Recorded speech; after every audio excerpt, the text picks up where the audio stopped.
Hello, ladies and gentlemen, and welcome to a brand spanking new episode of Oh my Bitcade 27. This is episode 27, otherwise known as the post E3 2019 episode.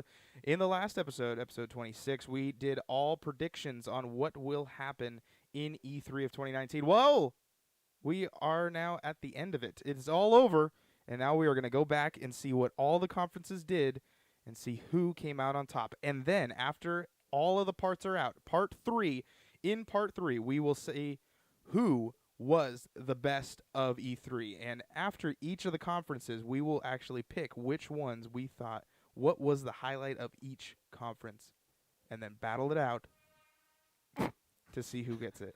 It is hot in Washington, so we have to keep the window open.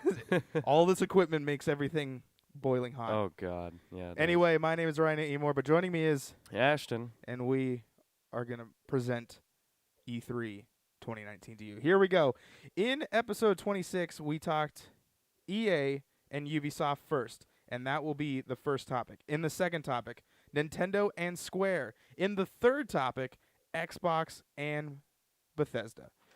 So let's kick it off. EA conference was the first one that happened, and I'm not going to say which every single time one of these happens. I think the best way to roll these things out, do you want me to go down this whole list, since mine is like literally the whole show notes, and then you stop me if you want to say something? Sure. Okay. Yeah. EA started out with the EA Play stream opening slide, and it was the EA Play was what they did this year. They didn't do a traditional conference. They just kind of highlighted specific games, and then they focused on those games throughout the whole day for like 4 hours straight, which is a lot. A lot of time. So in their conference, the opening slide said they were going to talk about Star Wars Jedi The Fallen Order, Apex Legends, Battlefield 5, EA Sports FIFA 20, Madden NFL 20, and The Sims 4 were on the docket of being talked about, and that is what was talked about. Greg Miller the show, was hosting the show, some of the show. Golden Boy was there. He's a shoutcaster for a lot of online games, and he's going to be talking Apex and whatnot.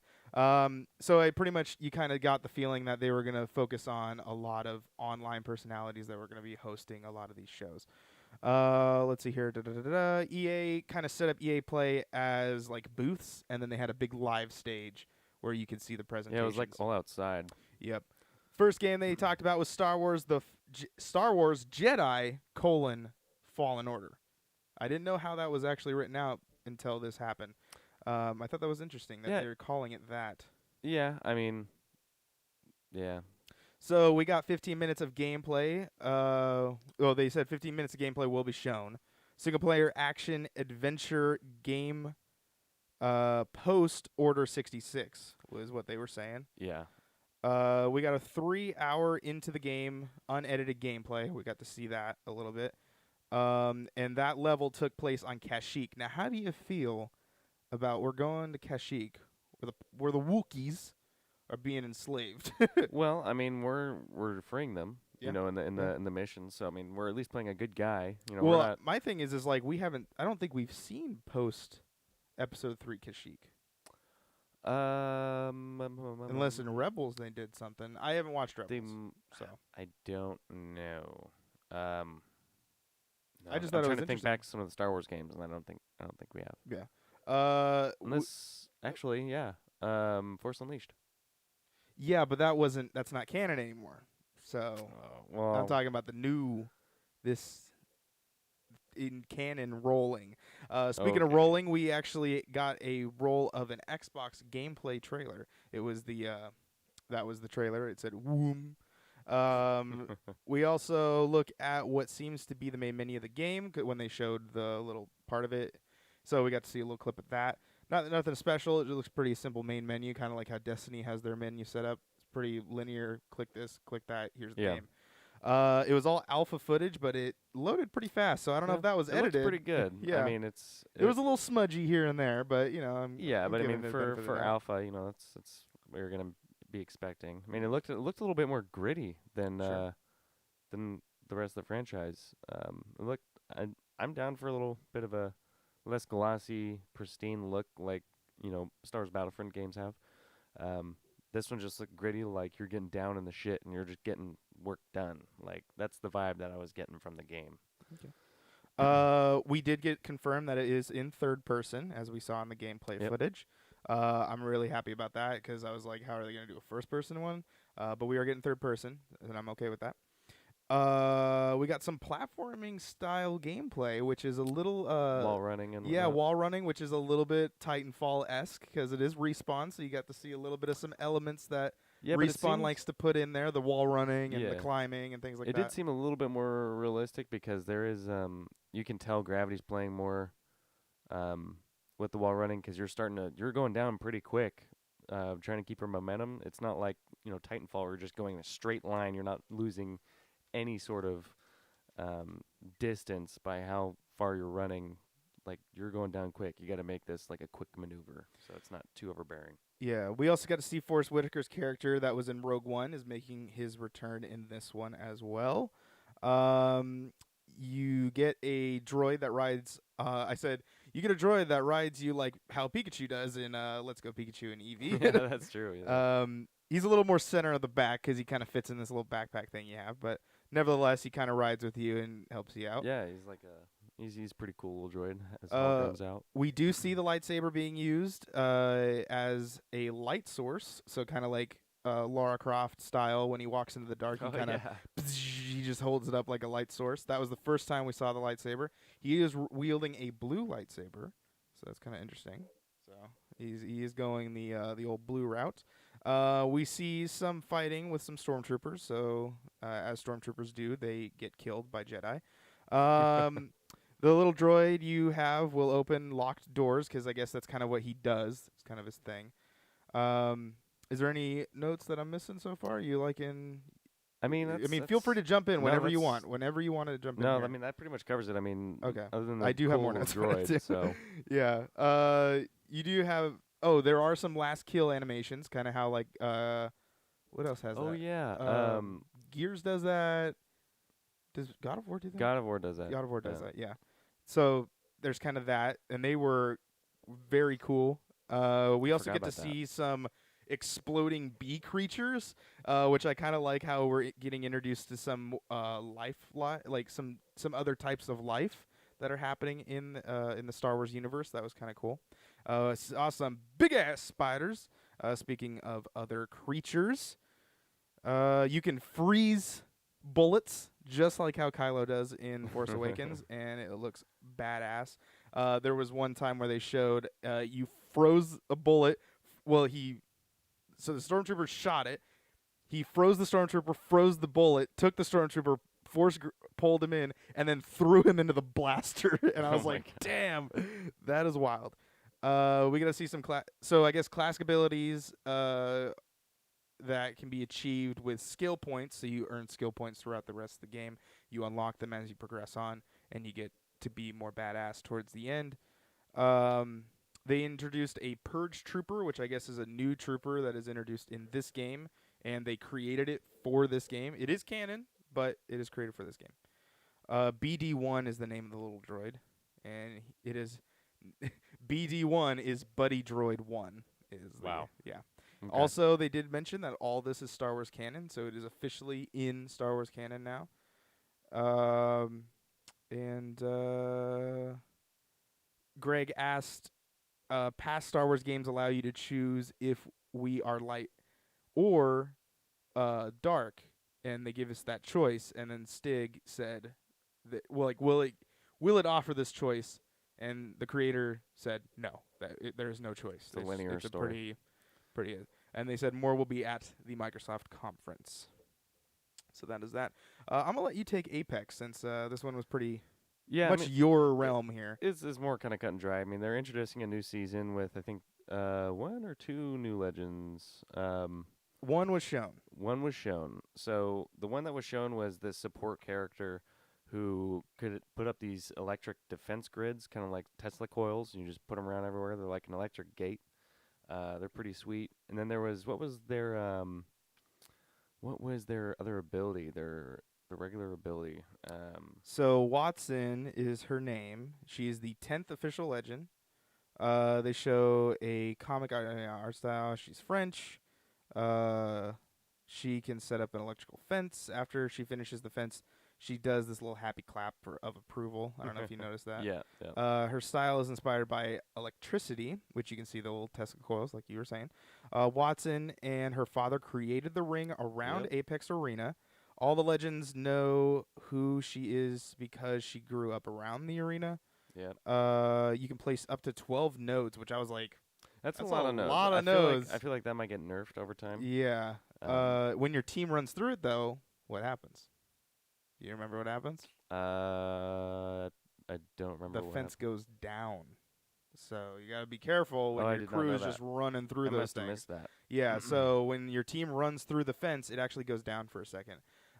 If you are down, the fence goes down too.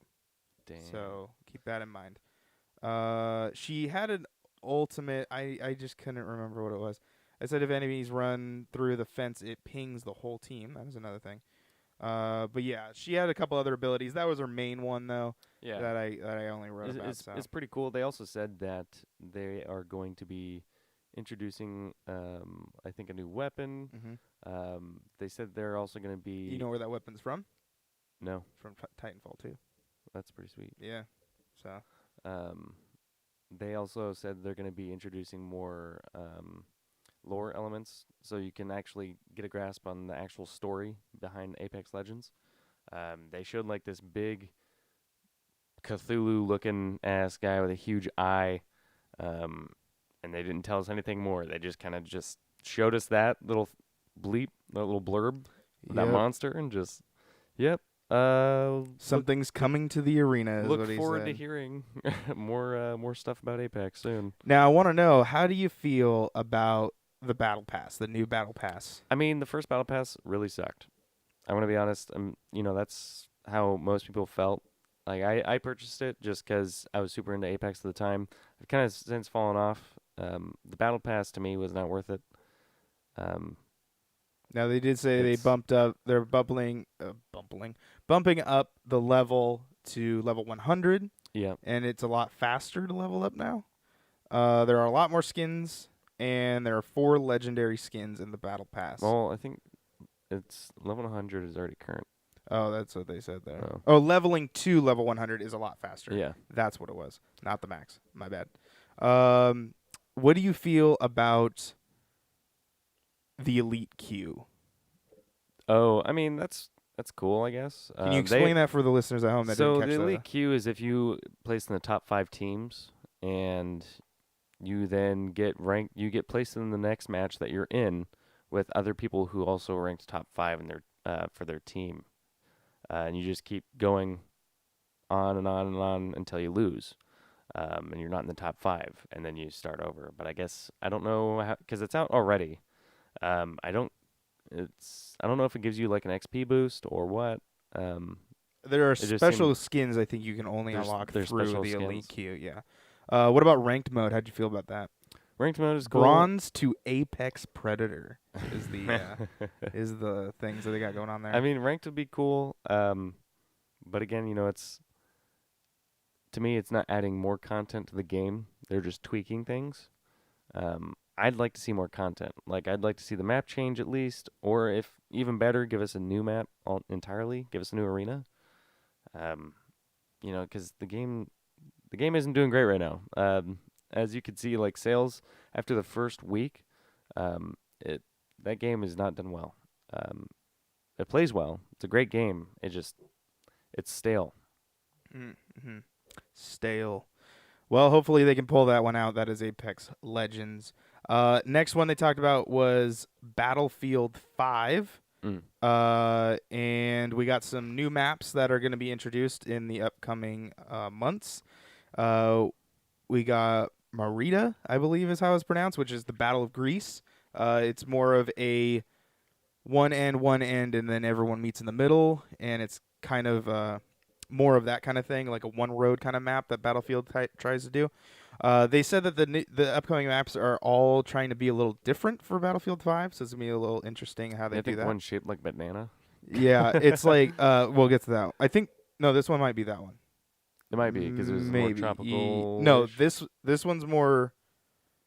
That's the next one, I believe. No, I don't know. I can't remember.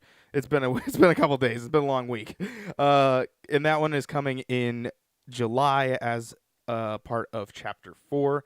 Then there's another map that is all sedan, and it is a map that was used in the story mode. That is the big giant thing that happens pretty early on in Battlefield 5's campaign, and that one is coming in June. So I guess that's coming later this month. The max rank from 50 is now going to 500, which I think that's leap. a little bit of a ridiculous thing. I just realized like my computer might be blocking me. Maybe I'll put it down like that. And then we're getting Metro is coming back to Battlefield, and that is going to be coming in October. Battlefield 5 Chapter 5, we got a little bit of information about coming around that. Setting is around the Pacific Theater, which is pretty interesting. I like when we go into the Pacific Theater. Really big part of World War II with Japan and USA. So I guess what they did was they took the development team and they all went out to go and get inspired and at all expense paid trip to going in there. And I guess there's going to be a Hiroshima map that is coming, which is going to be pretty cool. And private games are coming back to Battlefield 5, which is awesome. I cannot wait No for more that. paid servers. Yeah. Anything else you want to talk about Battlefield? Nah, Okay. I'm good in Battlefield. They briefly touched Battlefront 2. Greg Miller was kind of doing these little N-bit segments that were in between each conference. Battlefront 2 was talked about. I was watching the IGN stream, and it actually went down like towards the end, so I missed a lot of this. Was there anything you want to talk about Battlefield 2, or you want me to just quickly run through these things? I just run through them. Okay, so we got Capital Supremacy coming to Naboo.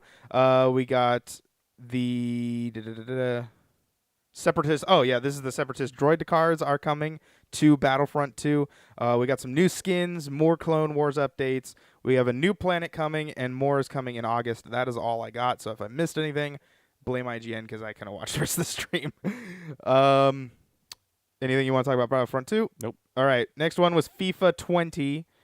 This one went on, I felt like, way too long, and then Madden happened, but we'll get to that in a second. We got Volley Football is coming to FIFA 20, a.k.a. this is FIFA Street, coming to the mainline FIFA games. You can be playing from a rooftop. I don't know why I was flipping F and T together. Anyway, in Tokyo to an underpass in some like downtown city of London. It's crazy. You can be a boy or a girl if that is something that fancies you. Football intelligence is being adapted, so the ball is going to be moving a little bit different. There's new attacking and defending modes and new ball physics, like I just said. More tactics and tech are in this game than before EA went on into this stuff for more and more. And then all of a sudden Trevor Noah sat down and talked with Golden Boy, and they I was saying the IGN chat ripped this segment. It was really bad. They were destroying Trevor Noah in the chat there, which I was very shocked because I thought IGN's community was a little bit on the other side there. The chat for E3 was so cancerous on Mixer. It was pretty bad. And then EA had a harassment segment. They talked about harassment online and what to do with that and all this and all that. And then they went into the more text and stuff. That was an interview, and that happened. And it just went on way too long, and I didn't want to type it out. Anything you want to talk about FIFA? No. Is there loot boxes? Foot is probably back, just because that's how that game works. God. Anthem was talked about for like half a second, and then the IGN stream went down for till the end of the segment. They talked about public test server is available on PC. They are trying to use this to add a way for players to give feedback. So I do like that when games do that, because it's not like they're not listening. They actually are leaving an outlet so that people can talk. So that's a good thing. I think that's a right step. It's a long way they got to go, but I think it's a good step for them. And then I wrote down the IGN stream crash, so I don't know what they talked about after that. Anything you want to talk about Anthem? Nope. Okay, Madden 20 was on the next bit there. They talk about face of the franchise, which is the NFL draft. and you will be representing the Texas Longhorns in that. That's pretty much the story mode. If you guys remember Long Shot, that is, I guess, gone, and this is now that. I don't know what they're going to be doing, but that's what's going to be happening here. Pro Bowl is back in Madden 20. I didn't know that was gone. We got a scenario. The scenario engine is the new sports engine, I am assuming. Playbooks are getting added with new formations, which is great, but they also said that they will be adding new formations throughout the live season. So the 2020 to 2020, or I'm sorry, the 2019 to 2020 season, those playbooks will be updating throughout that season when Madden is out, which I thought was kind of good. So you're not playing the same 15 plays every single time. Ultimate missions, I don't know what that was about. I kind of zoned out through this whole conference. The X Factor abilities, I guess each player has their own special X Factor ability. Juju Smith came onto the show and he started talking about stuff. There is a closed beta that will be coming June 14th through the 16th. So if you're a Madden fan, stay tuned for that. That will be happening today when we're recording this and to the 16th. So by the time this is up, you'll still have time. I think this is the last day when this goes up because that is a Sunday. So you'll have one day. You'll have one day to do that if you're watching the bit by bit episode. Mahomes' abilities. So this is more of the little bit of the X Factor type stuff. Mahomes is the cover for this. He is the Kansas City quarterback, I think. Anyway, he has an ability that's called the Bazooka because every single character has their own X Factor ability, and Bazooka allows him to throw like an 80-yard bomb, and this is exclusive to him. I guess other characters will have stuff that's maybe shared with other players. But, yeah, so that's a thing. More info about the tech, signature animations are coming, and player ratings. They went into a little segment about that, and I guess they're going to go – they have a little movie video thing that will be coming out about that. Anything about Madden? Nope. Okay, we move on to the last thing, which is The Sims 4. Do you have anything about Sims 4? I don't. No. Okay, if you're a Sims fan, I'll run this down. Bear with me here. Island Living new expansion pack. Mermaid ? I don't know what that was all about, but that was what that was. I don't know if that's a story mission. I don't know if you could be a mermaid. I don't know. You can do open water gameplay because you can, yes, in The Sims, you can now walk in the water, which I guess you couldn't do that before. I haven't played a Sims game since Sims. Yeah. The Sims on the PlayStation 2, so there was no water in that game. I played it on the PC. Yeah, I played it on the PlayStation 2. There is an active volcano on this island, which is okay.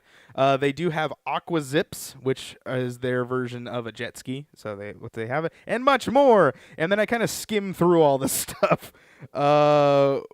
We got this. I guess there's going to be a Pride clothing line that's going to be coming to the Sims 4 so they got more Pride clothing. They have gender neutral bathrooms, and that will be coming in June 18th in a DLC or an update or something. That's progressive.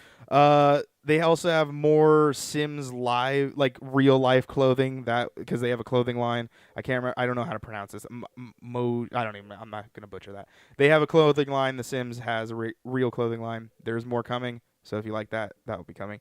The next game pack is Realm of Magic, and more of that will be coming later this fall. That is the end of the EA thing, EA Play. Based on that, do we want to go through our predictions first, or do we want to rate EA? What was the best thing that came out of EA? I don't want to be negative in this. I want to say what's the best thing that came out of these conferences, okay? If that makes sense. So, do we want to do the predictions, or do we? I'm gonna let you choose because I talk too much. We'll do predictions. Predictions it is. Okay. Predictions for EA. We said Jedi Fallen Order. You said we were gonna get a gameplay, and it was gonna be release date in Q1 2020. And we did not. We got it confirmed that it will be coming out this year, which is what I said. But I'm going to I have a lot of stuff here. So you did say we were going to get gameplay, which we did, but your date was off. So I'm going to give you a 0.5 on that. Hey. For me, I said we were going to get a trailer, which we also did. And I also said it was going to be 2029 is my release date. So that is a 1 cuz they did both of those. Am I correct on that? Yeah. Didn't we get a trailer yeah, and we I got believe, gameplay? I believe so. Yeah. Okay. The next thing is we got Anthem Story DLC. I was thinking we were going to get a trailer. We did not get that, so no points are awarded there. We did Apex Season 2. You said that there will be a new map and location. We didn't technically, but what is this new okay. You would know this, and I'm going to assume that you are going to say the right thing. So, is the Legendary Hunt event, is that its own map? Is that a No. different map? Okay, that's the No. same map. Okay. No. I just wanted to make sure. So, I also said my prediction was solo, duo, and trio. No points awarded there.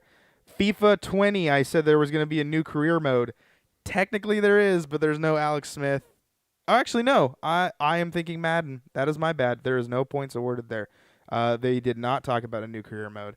No more loot boxes was Ashton's crazy thing, and they definitely did that because they did not shy away from the fact that that will be happening. My thing was KOTOR 3 was announced, and that did not happen. So at the end of it, Ashton, you have 0.5 points, and I have 1 point. So we did Wow. not do good in the EA conference. EA was a bust for us. All right. Yep. All right. So let me just go ahead and write that down here. Oh, 0.5 and 1. So shows how much little we know. Hey, you know what? We're not in the industry. We're giving them a complete shot in the dark. So I'm just gonna go with we tried our best. We gave it a shot. But it's on to the next one, which is Ubisoft. UB. Oh, I actually wrote this one down on physical pieces of paper. Oh wow, you pleb. I was at work, and this is what I had to do. Okie dokie. Let's get it going. We got the Assassin's Creed Symphony introing the whole thing. And I guess they're going on tour, so that was kind of interesting. Watch Dogs Legion. Yeah. Yeah. Gameplay trailer. We got gameplay. And then we got introduced to the fact that when you die, you play another NPC, which is known as a recruit or a member. Of the Resistance. Of the Resistance is what they kept referring to at. And they kept referring also to DedSec, which is the crew that was in Watch Dogs 2. That's that same thing. But you can play as any NPC. They apparently have all VO voice acting for them.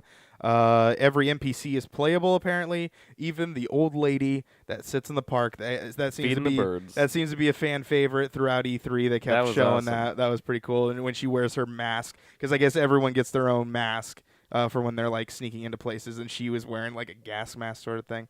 That was She pretty just funny. went up in the middle of the street and just shot a guy in the face. Yes, she did. That will be coming out March 6th, 2020. And keep in mind of this quarter one sort of realm, because there's a lot of games coming out next quarter, in quarter one It's of a lot 2020. of money. We also got introduced to Mythic Quest, which is Raven's Banquet. a show from the creators of Always Sunny in Philadelphia. This is going to be an Apple TV Plus thing, so that's launching on there. And we got a trailer for that. I'm gonna have to come over for that. We don't have Apple TV Plus yet. But So you have Apple TV. we do have that. Rainbow Six was announced. Season 13. I should say Rainbow Six Siege, because something else was announced later on. Rainbow Six Siege got season 15 trailer. 13. Oh, think it was 13. I wrote the wrong one then. Sorry, my bad. And I guess this man with a mustache is the new op. His name is Warden. He looks like he's gonna be a fan favorite too. Definitely. Adventure Time is coming to Brawlhalla. You've been playing Brawlhalla recently. Yeah, And, that's already out. Basically, you have Jake, Princess something, Princess Bubblegum. Princess Bubblegum, and the other guy, Finn. Finn. Yeah. They're playable characters. Now they are crossover characters. They're not brand new characters. They're basically skins. Okay, So you have other items there, like death animations. You have all sorts of stuff. They are cool characters. I've seen them been played. We also get a new map. How New much map's are pretty they? cool. Are they like $3? Yeah, I mean they're as much like a run-of-the-mill skin. Okay. Yeah. Ghost Recon Breakpoint was announced with a trailer cinematic, another cinematic trailer. So I guess they got that going on there. AI player for solo. And a beta. Yep. And 10/4/19 is the release date. And like you said, the beta is 9/5/19. So if you want the beta, I believe signups are available. Am They I are. right? So go to the website, go sign up, and get the beta for September 5th if you want to play that. And then finally, for Ghost Recon, they showed a little trailer of and then he showed Terminator. So I was like, what the hell is this? God. Tom Clancy's Elite Squad, which is a mobile game which features pretty much every Tom Clancy character they possibly could get, from Siege characters to Sam Fisher from Division. The Division characters are in there. So there's pretty much anything that had the Tom Clancy stamp on it. Those are up for grabs for this little mobile game that's coming. Just Dance came out there, and the most inspirational thing that you probably have ever seen at a EA conference or E3 conference, it was pretty much them just saying, "We've done this for 10 years," which I guess they've done it for 10 years, which is crazy. It's been 10 years already, and man. And the dancing panda showed up and everything, and they were having a good time. So it's kind of past the sense of awkwardness, and if they just don't do it anymore, I think people would just be disappointed at this point. I don't know. Do you feel like that? I felt No, like that. dude. I felt like it. I felt like It's it always was, awkward, it was but cringy. it always is. But nobody, it's what it is. nobody clapped in the audience. Yeah, because it's a whole bunch of nerds. So anyway, it's coming to Xbox One, Nintendo Switch, PlayStation 4, Stadia, which was the first game that got a Stadia stamp on it, and yes, the Nintendo Wii. Yes, the Wii. Every year, man, they will not Oh let my that console die. They will not. Oh my god. I'm sure it's used at probably preschools or old folks' homes or hospitals. I'm sure Just Dance is probably earns a lot of profit for the Wii still. For Wow. Honor got some DLC trailer. Yeah, How'd it's you like feel a about that? ghost. It's like a spirit event. Yeah, we didn't really get too much information Yeah, about it. It was it's- a little bit. It was more of a teaser trailer than anything. It's called but the Shadows of Hitokiri event. Does that look it's- cool? It looks cool. For Honor is kind of on its downs. It's on its way out, but I mean it is cool because they do things for it. Little tiny events every now and again to try and keep Like the they did with community happy. April Fools. They did the rabbits. Yeah. So they've been They, doing. they stuff do like all that. kinds of stuff like that. So Mhm. it's How long has For Honor been out? a couple of years now. I 4 believe. 4 Yeah. years. Rainbow Six Quarantine. Now here's the thing about this game. I wrote DLC trailer, and then she came out here and said it's a totally new game, and I was like, oh my good gravy! I did not see that one coming. It is a PvE game, and we are going to get more information for early 2020, or I believe it comes out in early 2020. So we'll be seeing some updates for Rainbow Six Quarantine. It is not a Rainbow Six Siege DLC. This is a totally different game. We kind of talked briefly about this in an Xbox Live chat where we're predicting this is probably going to be like World War Z or Dead by Daylight or something like Yeah. that, or maybe more World War Z type of thing where it's players versus environment and not more of a PvP kind of thing where one person plays like how Dead by Daylight is or Friday the 13th. They said they want to make this game how Rainbow Six Siege is for the PvP, like an esport, really popular. It's lasted for 6 years. They want this game to be that same thing, but for PvE, which I thought was a bold statement, but that's what they're going to do. I mean, if they've backed it up with their Siege, I mean, Now, what would be cool is if they bring in all those characters in this game. I wouldn't be surprised if they did. They build that whole universe. Yeah. The Rainbow Because I mean, they're bringing Six them to a universe. goddamn mobile game. That's true. So That's I true. mean, I wouldn't put it past them to put them in this game, create a universe. Before we move on, I just wanted to kind of take a step back here. Was there anything you wanted to talk about of the games that I've read off so far? No. Okay, all right. No. Just wanted to throw that out there. The Division 2 got a little bit of some talk about it. DLC trailer. Yep. New missions coming out. Thought it was pretty interesting. They're going to take it to the forest, which is the first time that the Division has done this. Because obviously they've been taking place in the city. Yeah. They're going to take you to the zoo, which I thought could be pretty interesting environment. yeah. And college. So there's that. That'll be in episode 1. The episode 2 DLC will be the Pentagon, which I thought was pretty cool. Another raid will be coming in that one. And then in episode 3 of the DLC, we will be getting a thing called Manhunt, which I don't know what that is. And I don't know if that's like how it actually is in Gary's mod, but Manhunt is what it's called. know. There's also something about, I put Netflix movie question mark? Yes. So Yeah, a movie so- was announced that Jessica Chastain and Jake Gyllenhaal will be in a Netflix movie about the cast. Division, and I was like, huh. I like my boy Jake Alright. Gyllenhaal though. Yeah, I will. I have Netflix. I mean, I'm I'm probably gonna watch try it. I'll try it. I'm always willing to give it a shot. You get 3 episodes. If those episodes don't work, then I toss it to the side. But we'll see what happens. We'll see what happens. You play. Oh, was there anything else about Division 2? No. Okay. No. The Uplay Plus was talked about, which is Ubisoft's new. How do you say it? The paid service thing they Their got going. subscription. Service, yeah. $14.99 a month, free if you sign up right now. So I'm assuming free if you sign up. You get 1 month. I didn't write specifics on that. First month free. That's probably how it is. It's going to be available for PC first. EA has something like this as well. EA's service, though, is also on Xbox One for sure, and I think it did come to PlayStation, maybe. I think it's now on PlayStation. I'm not sure yet. Anyway, Ubisoft's thing will be Uplay Plus is the name of it. We'll get 100+ games and DLC that go with them, so that's kind of cool. It'll be coming out this September of 2019, and then later on Stadia in 2020. Anything about that you want to give a comment about or anything? No. Okay, will you be buying that? No. Okay. I think I'm going to pass for now. Then we got introduced to the second new thing that was announced that because everything else we knew about Roller Champions, which is essentially a roller derby game. We got the trailer, and I guess the pre-alpha is out now, and then we got a gameplay trailer. I mean, it looked interesting. I mean, it's basically Rocket League, but roller derby. Yes, I definitely give them points on the whole creativity vibe they got going on there. And then we got a teaser sort of trailer thing of Gods and Monsters, which will be coming out February 25th, 2020. And it's more of like a stylized art style. Yeah, it kind of looks like Breath of the Wild. Yeah. And it's made by the same people who made Assassin's Creed. So there you go. We totally didn't do. Okay, we'll save that for the end of each episode. Each bit. So let's head over into the predictions and see how that goes off.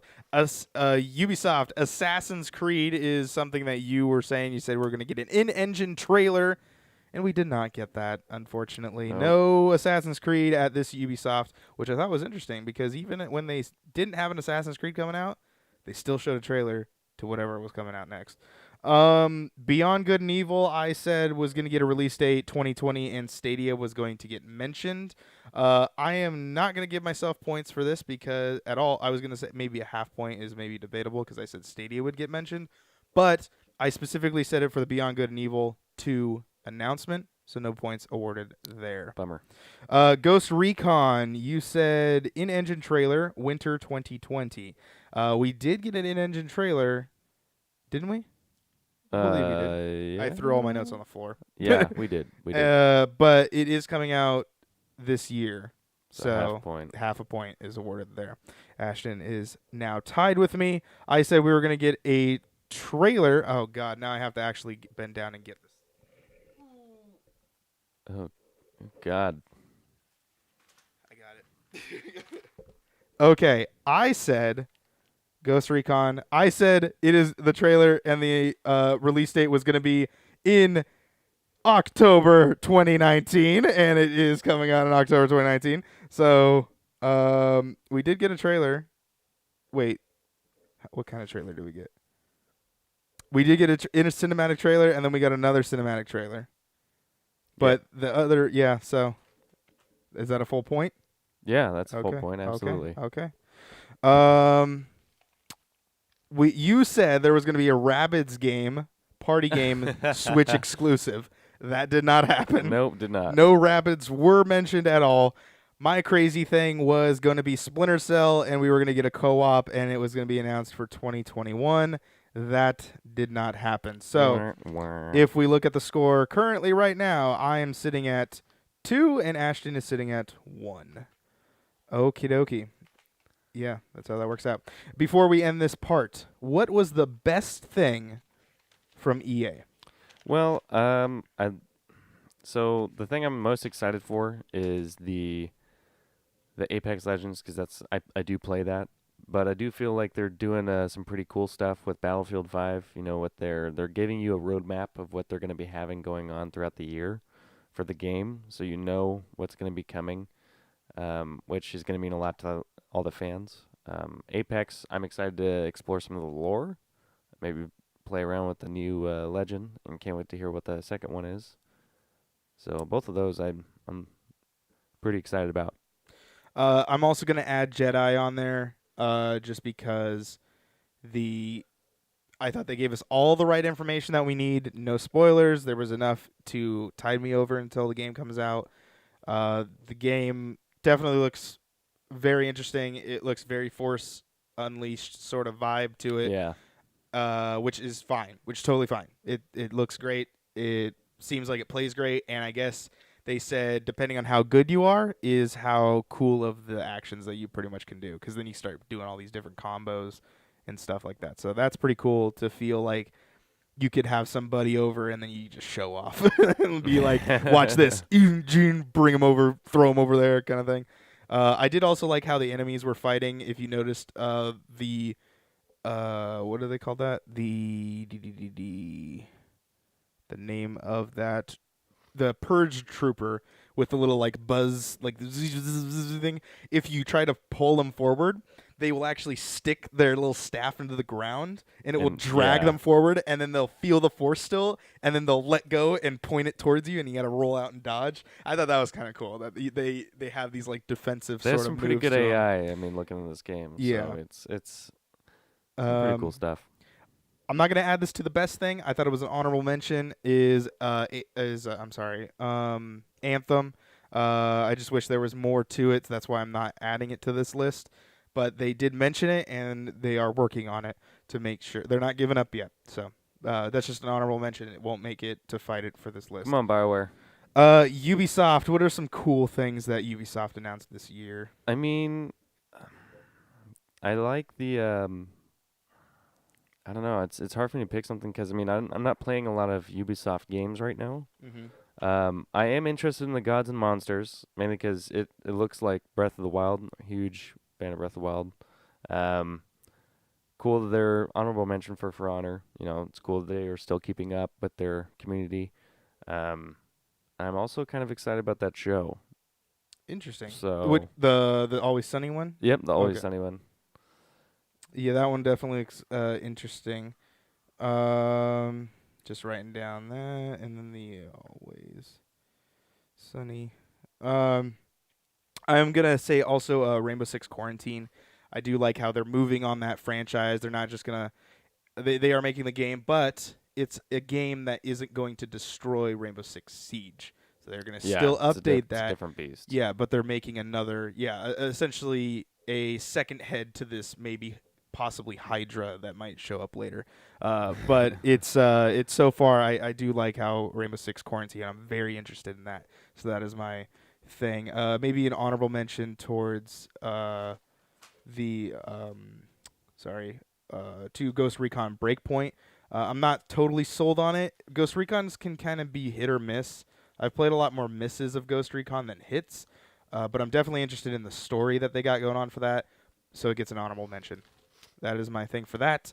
Any final words on EA or Ubisoft this year? I don't know if you have anything in your notes or anything. I mean, really just keep it up. I mean, it was pretty decent E3 for them. You know, I'm not particularly one of their, you know, biggest fans or anything like that, but I am interested in what they have going on. Did you like the style that EA presented their thing? Do you like the EA play, or do you rather have them just come out with a conference? I'd rather them do a conference. Interesting. So you don't like them do individual highlights of each game? No, because they take too long. Okay. Too long on one game. Fair enough. Yeah. I think that was it was a pretty average of how they presented their things. I saw why they were doing it.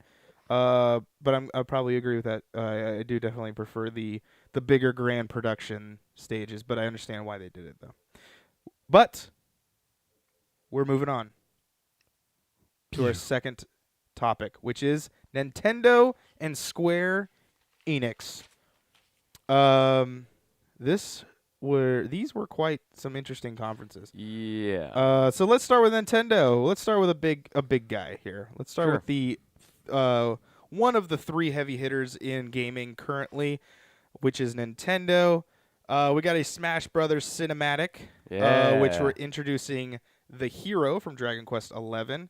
There are 4 different variants. I don't know how they reference that in there. Yeah, I mean What do they call them? They're just different. They're just different skins. Okay.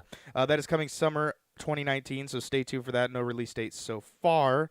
Dragon Quest XI got a trailer, and it is coming out September 27th, 2019. So Dragon Quest fans, you will be getting a lot of Dragon Quest because there are there are a couple of announcements for Dragon Quest because didn't they? Yeah, there's one more Dragon Quest announcement that they did. Then they did a little funny bit with Bowser and Doug Bowser, the new CEO of Nintendo of America. Luigi's Mansion 3, we got a trailer. We also got introduced to Gooigi. Gooigi, keep him out of water. We also got a 2-player mode, lets you play with Gooigi. It's kind of the same deal that they did with Mario Odyssey, where one person got to play as Hattie. Hattie, is that his name? I don't know. Anyway, you got to play as a hat. This is kind of the same thing. You play player 2 plays as Gooigi. You just can't walk over drains and water because it doesn't mix well, apparently. It's also multiplayer online and yes. and local as well. Yes, it was the Scare Scraper mode, which is the online game mode. 2019 release. So that was I might pick that up actually. Yeah. I'm a big fan of the first one. Well, speaking of big fans, a lot of nostalgic feels came around the Dark Crystal announcement. Dark Crystal Age of Resistance Tactics, which was the longest name I've ever heard because it's actually called Jim Henson's Dark Crystal Age of Resistance Tactics. But anyway. Quite the mouthful. Yes. But for Dark Crystal fans, you might pick this up just for the sake of picking it up. It is a real-time strategy game that will be coming out later this year of 2019. No other release date was done there. We also got Link's Awakening gameplay trailer. Very stylized art style. Build Your Own Dungeon was also announced in there. It looks like that. What's that game? Tunic. Tunic, yeah. Yes. It's very similar art style. A little bit, yeah. That is going to be a September 20th, 2019 release date on that. I kind of like the art style. I know a lot of people are very purist when it comes to the art style of the Legend of Zelda games. I kind of like the more stylized sort of things. I do like Wind Waker's art style. I don't play them, so that's kind of the other thing. Wind Waker's a good art style. Yeah. But a lot of people, I guess, are saying that they don't like the clay version of him because he kind of looks like he's made out of clay. I don't know. How do you feel about it? You're a big Zelda fan. mean, for me, it's if as long as the game's good. I mean, if it's done. How do you feel about the build your own dungeon sort of thing? Build your own dungeon thing. I mean, it's just I don't now really if care for it. If you can share them. I don't care about that. Okay, all right. Trials of Mana is also the action RPG is coming to the Nintendo Switch. It is a early 2020 game, and right now, if you want to get your mana fix, don't worry because the collection of mana is available now. Right now, you can get the whole collection of all the mana games, all mana, like the Lord sent it to you from Himself. It is all mana, all here, all the time. Speaking of all here and all the time, a game that will force you into playing it forever, The Witcher 3 Complete Edition is coming to the Nintendo Switch. It was a little bit leaked, but it is coming this year. 720p maximum display, though. How do you feel about this? Witcher 3 old game coming out. On 720? 720 on docked mode, I believe. On docked mode? Yeah. It's a big game. But that game looked beautiful, though. It did look beautiful. It's not going to look that great on 720. It'll look like The Witcher 2. Don't dock it if you're going to play it. Yeah. Fire Emblem Heroes 3 House. Yeah, anyway, we got a trailer. It's coming out next month, the 26th, 2019. So July 26th, 2019. And then we got this sort of live action sort of trailer for Resident Evil. And it was just teaser. I think it was Resident Evil 6. 5 and 6 are both coming to the Nintendo Switch. So now you can play Resident Evil, Resident Evil 0, Resident Evil 4, Resident Evil 5, and Resident Evil 6 will all be on the Switch. So 5 Resident Evil games, if my math is correct and if I'm remembering that right, will be on the Nintendo Switch, which is now competing with PlayStation and Xbox. The only thing they don't have is Resident Evil 7. Now, the only way you can play Resident Evil 7 is in Japan, and they run it through a streaming service. So that's how they're working that out, and apparently it works great. So, I don't know. We'll see what happens with Resident Evil 7. No More Heroes 3 was announced, which was, I believe, a Wii game. That was kind of an interesting surprise. Good. Yeah, 2020 release date on that. We also got Contra Rogue Ops coming September 24th, 2019. There is also local co-op as well as online co-op that will be happening. You can play as a lot. It's a wacky Contra game, man. God, I hate Contra. It's so rage-inducing. Oh, my God. Try and go and play one of the old ones. Jesus. Yeah, they're pretty hard. I don't know if I'm going to pronounce this right, but is it Daemon X Machina? I think that's what that game is. It's like a mech sort of game that's coming out September 13th, 2019. We also got a Panzer Dragoon trailer, which I was like, what is this game? And it's Panzer Dragoon is coming to the Nintendo Switch this winter, which was pretty interesting. We got a quick run over of Pokemon Sword and Shield because guess what? They did theirs not at E3. They already did they did a Pokemon Direct the week before E3, and they did a Pokemon announcement. Like Pokemon did a announcement for their own thing. So that was November 15th, 2019 is when the Pokemon Sword and Shield is coming out. The Pokeball from the Let's Go games will not be playable. You can't play with it on Pokemon Sword and Shield, but apparently there are some items you can obtain if you put Grookey or the rest of the other two guys, starters, in the Pokeball and you walk around with it. You can apparently earn stuff. I don't know what that is. Yeah, they didn't really talk about a whole lot. They did talk about how Nissa is a gym leader, so they did introduce one gym leader, and that was about it. They didn't talk too much about it. They were just like, we already talked about it, move on. But this is the post-E3. So if they would have saved it for E3, the predictions would kick in. So we'll see what we predicted. I can't remember. Anything you want to talk about Pokemon in the E3 stuff? No. Okay. We also got a trailer for Artisoul Chain, which is coming out 8/30/2019. Empire Sin 2020. Marvel Ultimate Alliance, we did get a trailer for that. We got a few character confirmations: Ghost Rider, Elektra, Miles Morales, Thor, X-Men, Guardians of the Galaxy. It's all coming out next month, the 19th, 2019. Then we got Cadence of Hyrule. Now, I didn't understand what this was. I don't know if this is its own game or DLC to Crypt of the Necrodancer. I think it's its own thing, but it is Crypt of the Necrodancer featuring The Legend of Zelda. You can play as Link or Zelda, June 13th, 2019. How do you feel about this? I mean, we'll see. I need to know more first. Yeah. Did you get to play Crypt of the Necrodancer? No. Okay, it's like a dungeon crawler, but you've moved to the beat of the music that's playing, and then you kind of move throughout and fight enemies that way. It's highly regarded. It's supposed to be very fun to play. So, anyway, that's that. We also got, guess what? The Olympics are just around the corner next year. So you know what that means? It's time for Mario and Sonic to strap on whatever paraphernalia that are representing the 2020 Olympics, and it's time for them to go and fight each other out of there on the track. I guess rock climbing, surfing, and soccer were a couple of things that they were showing in there. 11/2019 was all we got. We didn't get a solid day, though. You know, I will say one thing, that Mario and Sonic at the Olympics is so unrealistic. We all know Sonic would win at the Olympics. It's such a dumb concept. They do have stats in that game. I remember playing those games on the 3DS or He's off the charts for speed, man. He is everything. On the charts on speed. Oh my god. Not on strength though. He's not very strong. Animal Crossing New Horizons was also announced. It got pushed to March 20th, 2020. Are you an Animal Crossing fan? No, my girlfriend is. See, I'm not really either. So that was the thing. Then they were like, here are other games coming to the Nintendo Switch, and then they just rapid fire. Oh yeah. So they did Spyro trilogies coming. Ni no Kuni was a giant surprise. I did not see Ni no Kuni coming. That's a PlayStation 3 exclusive. I may have made a PlayStation 4 remastered version of that, but that is a PlayStation exclusive now coming to the Nintendo Switch. So that was kind of cool. Minecraft Dungeon is not a PlayStation made game though. I just want to go on clarification of that. It was just a second party creation. Anyway, Minecraft Dungeons, which was announced at the Microsoft conference, that is coming to the Nintendo Switch as well. That looks cool.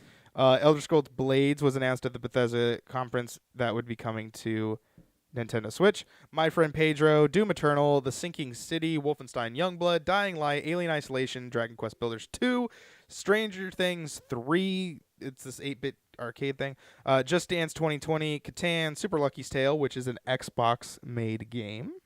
So that was kind of interesting to see a Microsoft game coming to the Nintendo Switch. Dauntless, Super Mario Maker 2, which comes out next month, I believe.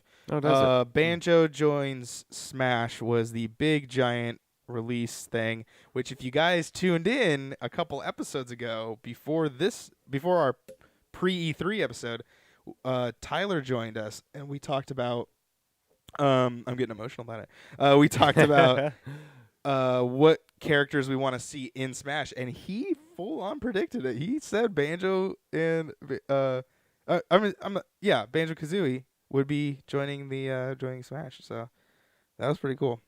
You got a spot on there. I liked how they did it though. They had like Donkey Kong, Diddy Kong, and the crocodile. King right? K. Rool. King Yeah. K. Rool. And they look out, and it's Duck Hunt, but then Banjo falls down, and then he's like, Banjo looks like he kicks ass. In Banjo that is raring to play or something like that, or raring to join, which is a play on Rare, the creation of it. I did like how everyone was tweeting about it. Phil Spencer made a tweet about it. Xbox made a tweet about it. Rare made a tweet about it, and Nintendo made a tweet about it. I just like how they were all interacting with each other. The Legend of Zelda Breath of the Wild 2? Maybe it was they also might not teased. call that? They said the Legend of Zelda Breath of the Wild sequel Yes. is now in development. So how did you feel about that? So here's my initial thoughts are it's pretty fucking dark. I mean, It did look like dead zombie lady or whatever that like is. snaps her neck back to life Yeah, and that looks was- at you with her dead ass eyes. that was pretty yeah, interesting. It looks a little creepy. Now I am curious. So here's my thing. Here's what I would wish for this game is if, for those of you who have played Breath of the Wild pretty extensively, you're able to build your own town by doing material gathering and whatnot, going on these little side quests. I'm hoping that you go through and you're part of in charge of being rebuilding Hyrule. That would be sweet. Now at the Almost like a very end, king they roll. did tease the fact that the castle was about to levitate up, but it cut just before that. So I don't know what's going on over there. But the calamity's still there though, because Ganon isn't there apparently. Because you defeated him. Yeah. Right? Yeah. So But shouldn't the be there. calamity is still there. That dark power is still there. So it must be some ancient like Sheikah type crap going on right now. Some evil like spirit coming back.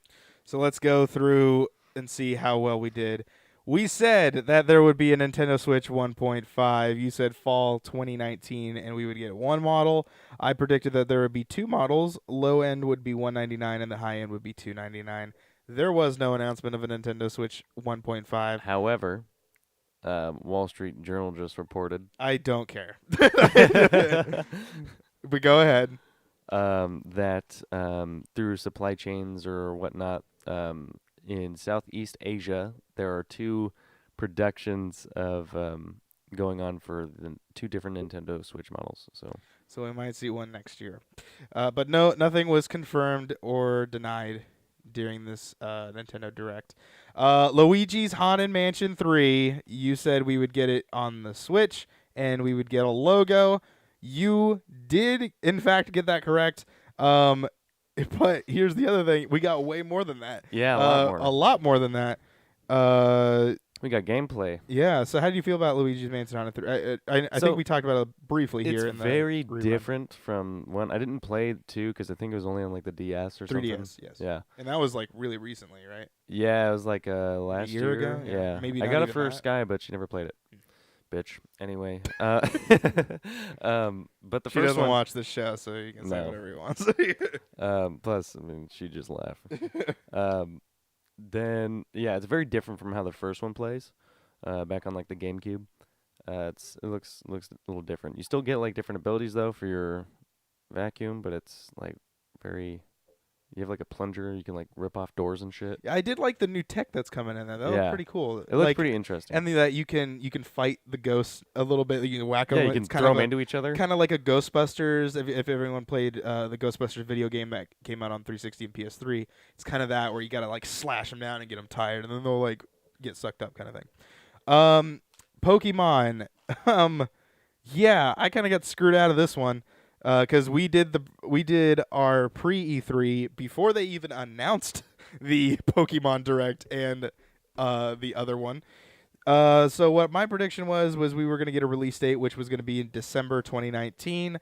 We were gonna the starter full evolutions. Well, we did not. We did get a release date, so I could have got it if I just said we were gonna get a release date, but I was wrong. I said December, and it's actually coming out in November. Bummer. And then I said we were going to get the full starting evolutions, and we didn't at all. It was very not talked about at all.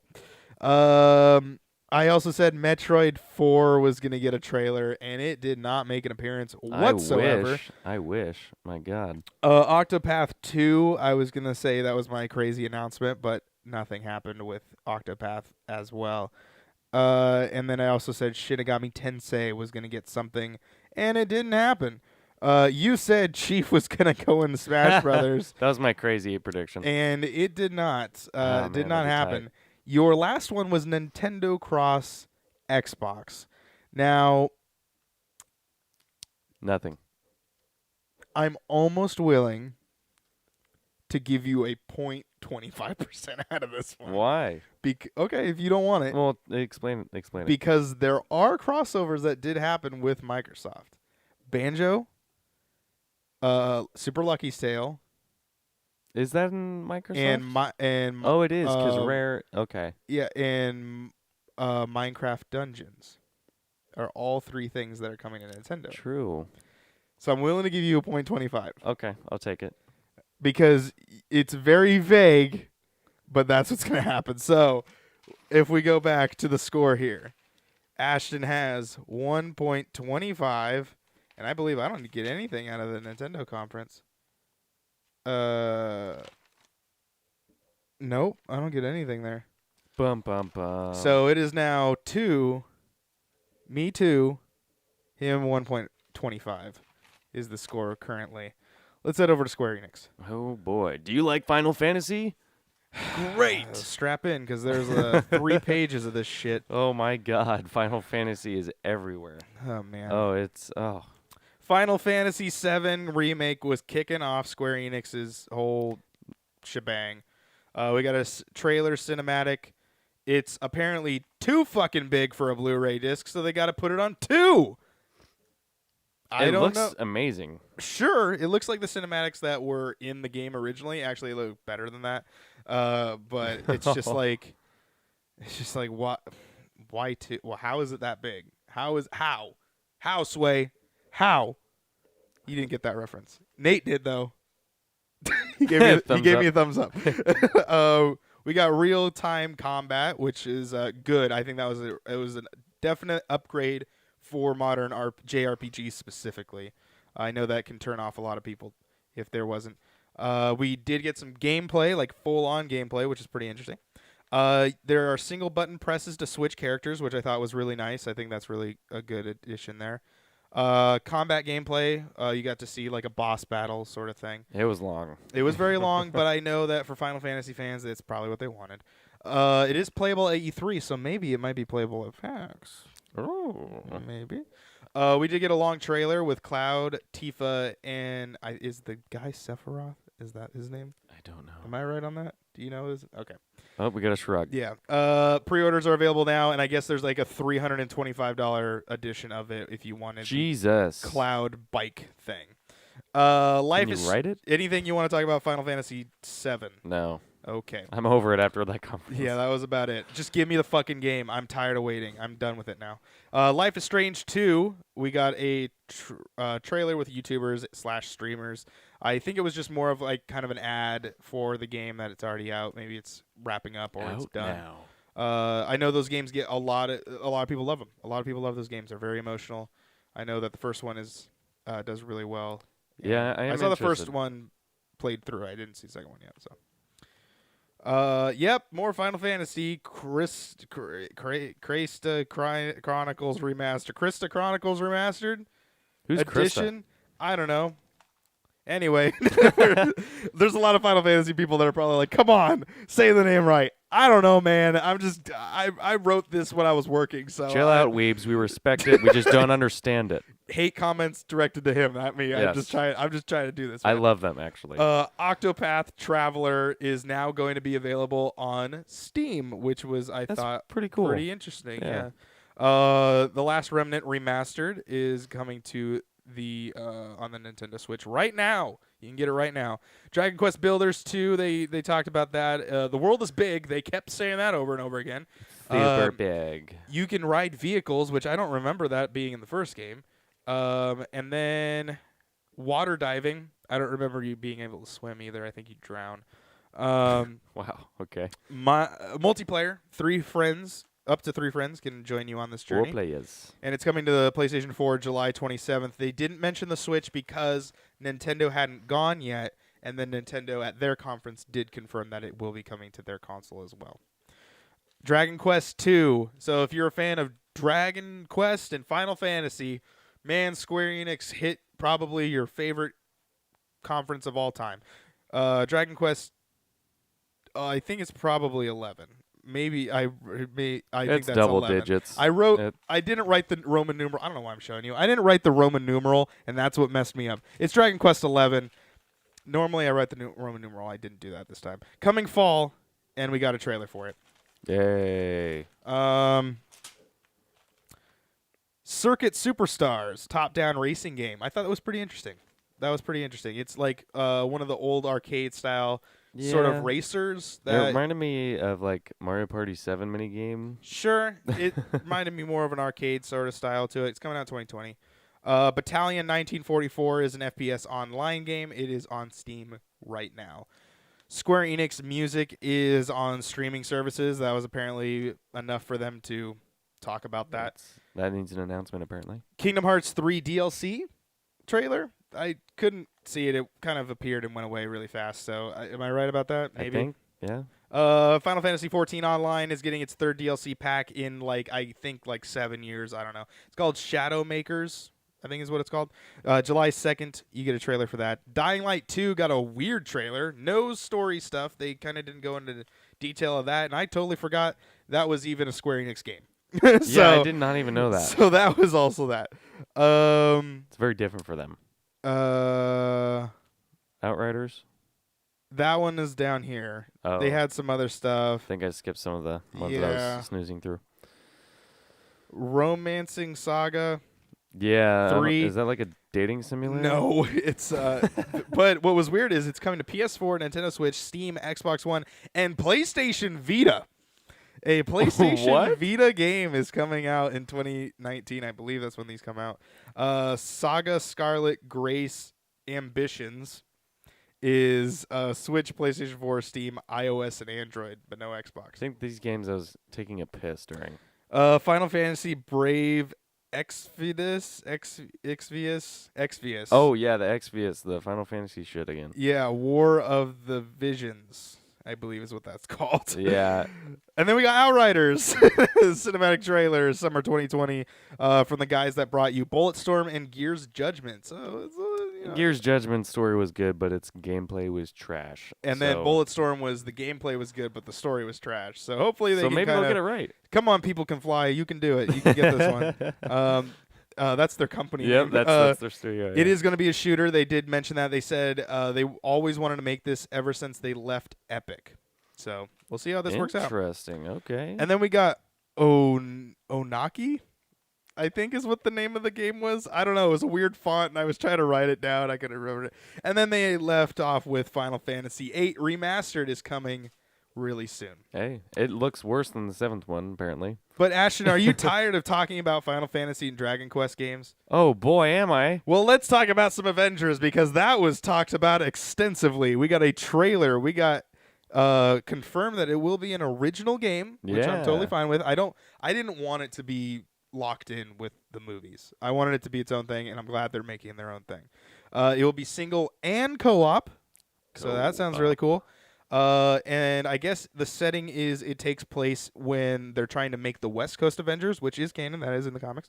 And then things go really bad, and they banned and they outlaw the Avengers, so they all get disbanded. Yeah. And then we jump in 5 years later.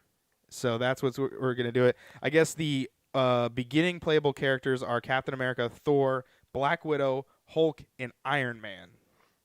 But those are also and they're being all played. portrayed differently than in the movies. Yes, because they're all played by voice actors that have even when they did, because they did a little interview thing, and they all said like, we're gonna play it the way we kind of interpret so these characters. If you're looking to play a game that's like the movies, you're looking in the wrong place. But it looks interesting. It looks like it's very promising. It has top-notch voice actors on it. What was that with? Go ahead and give us the list Captain there. America is Jeff Sheen.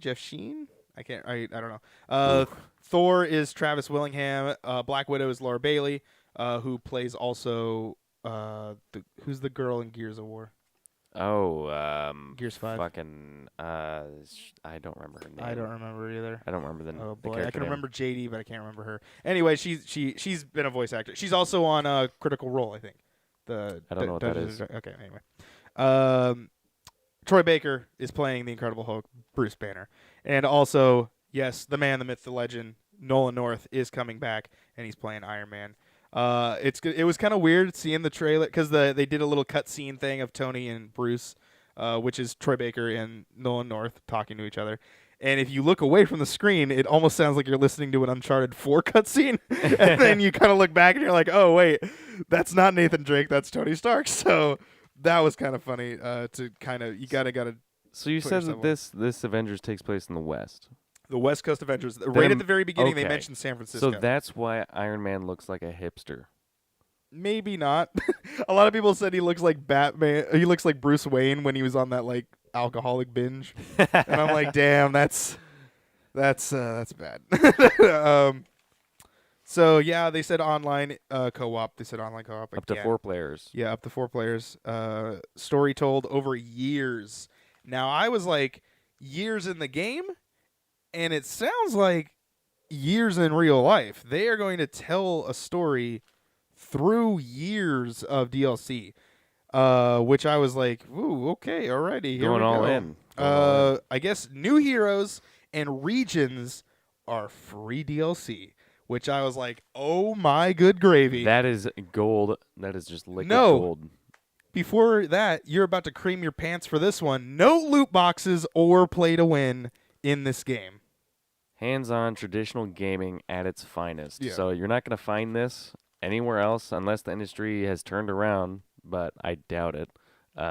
That's amazing to hear. Gameplay demo is available at E3, so maybe you want to say something on that. Ooh. PlayStation 4, Xbox One, PC, and Stadia was also mentioned there. Lots of Stadia got Yeah. some light. PlayStation partnership, so they will be getting beta early access. Xbox will get it probably a week later, or maybe just a couple days later. And then PlayStation will also be getting the first bits of DLC before the other consoles will get that, or the other systems and services will get that. It's probably going to act more like the Call of Duty sort of situation where map packs kind of come first to PlayStation. It'll probably be exactly the same thing in that sort of order. Ant-Man was teased a little bit, but it's not the Paul Rudd character. It's the old man version. So it's the guy that created the Ant-Man stuff. He was the one that was in that trailer. 5/15/2020, May 15th, 2020, and that was how they ended Gotta wait a year. that conference. How do you feel about that? I mean, about the conference in general or the game? I mean, I guess we can. Well, let's do this first.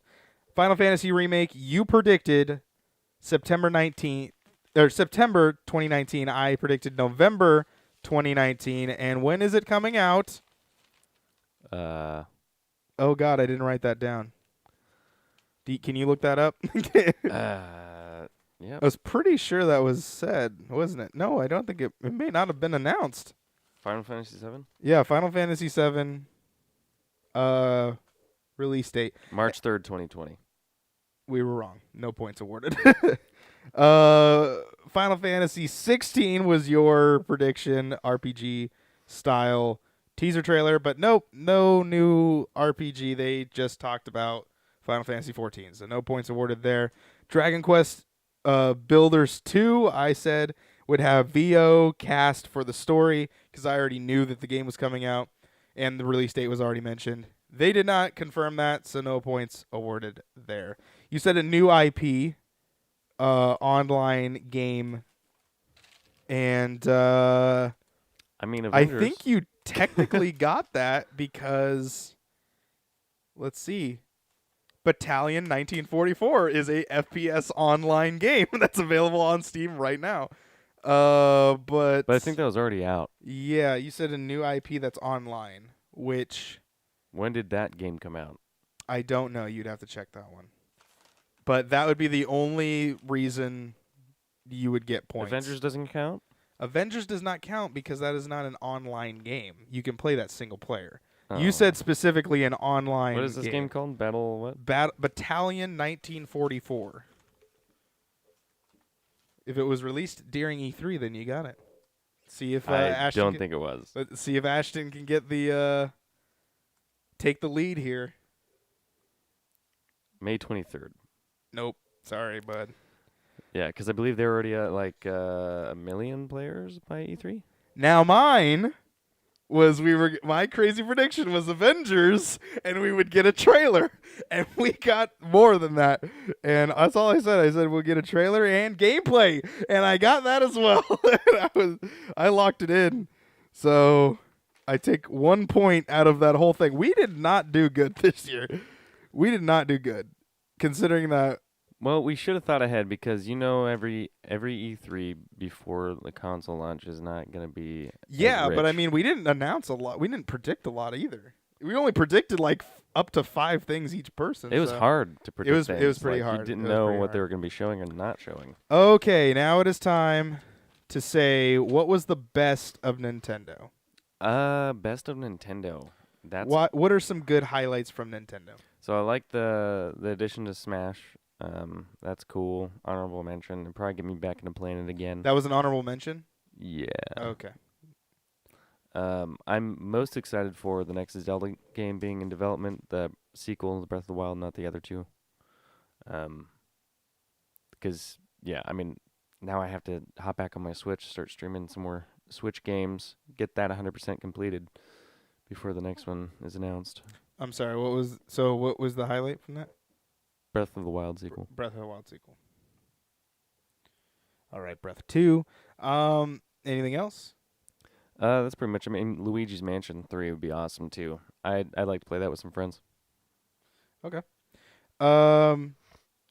Yeah, mine are more of honorable mentions. I didn't see really too much out of this because my main thing was Pokemon. I wanted to see a lot more Pokemon. They didn't talk about that until after. So IGN continued the live stream and put in the gameplays and the interviews and whatnot in as a part of the Direct. But that's the Treehouse event. So the Direct is the conference. So that's what we're counting here. And that didn't show much of anything that I saw that I wanted. There were a lot of honorable mentions. I do really like how there's some Xbox games that are coming over. I did like how they're going to try and put Alien Isolation. I think that's going to be a really cool game to play on Switch. Ni no Kuni, just the first Ni no Kuni. Being playable on Switch is also a great addition. Mario and Sonic is a pretty fun game when you get a group of people that really want to play it.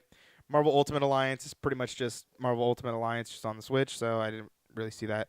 Panzer Dragoon was kind of interesting just to see coming back. Witcher 3, Resident Evil, a lot of it was just kind of like, oh, that's cool.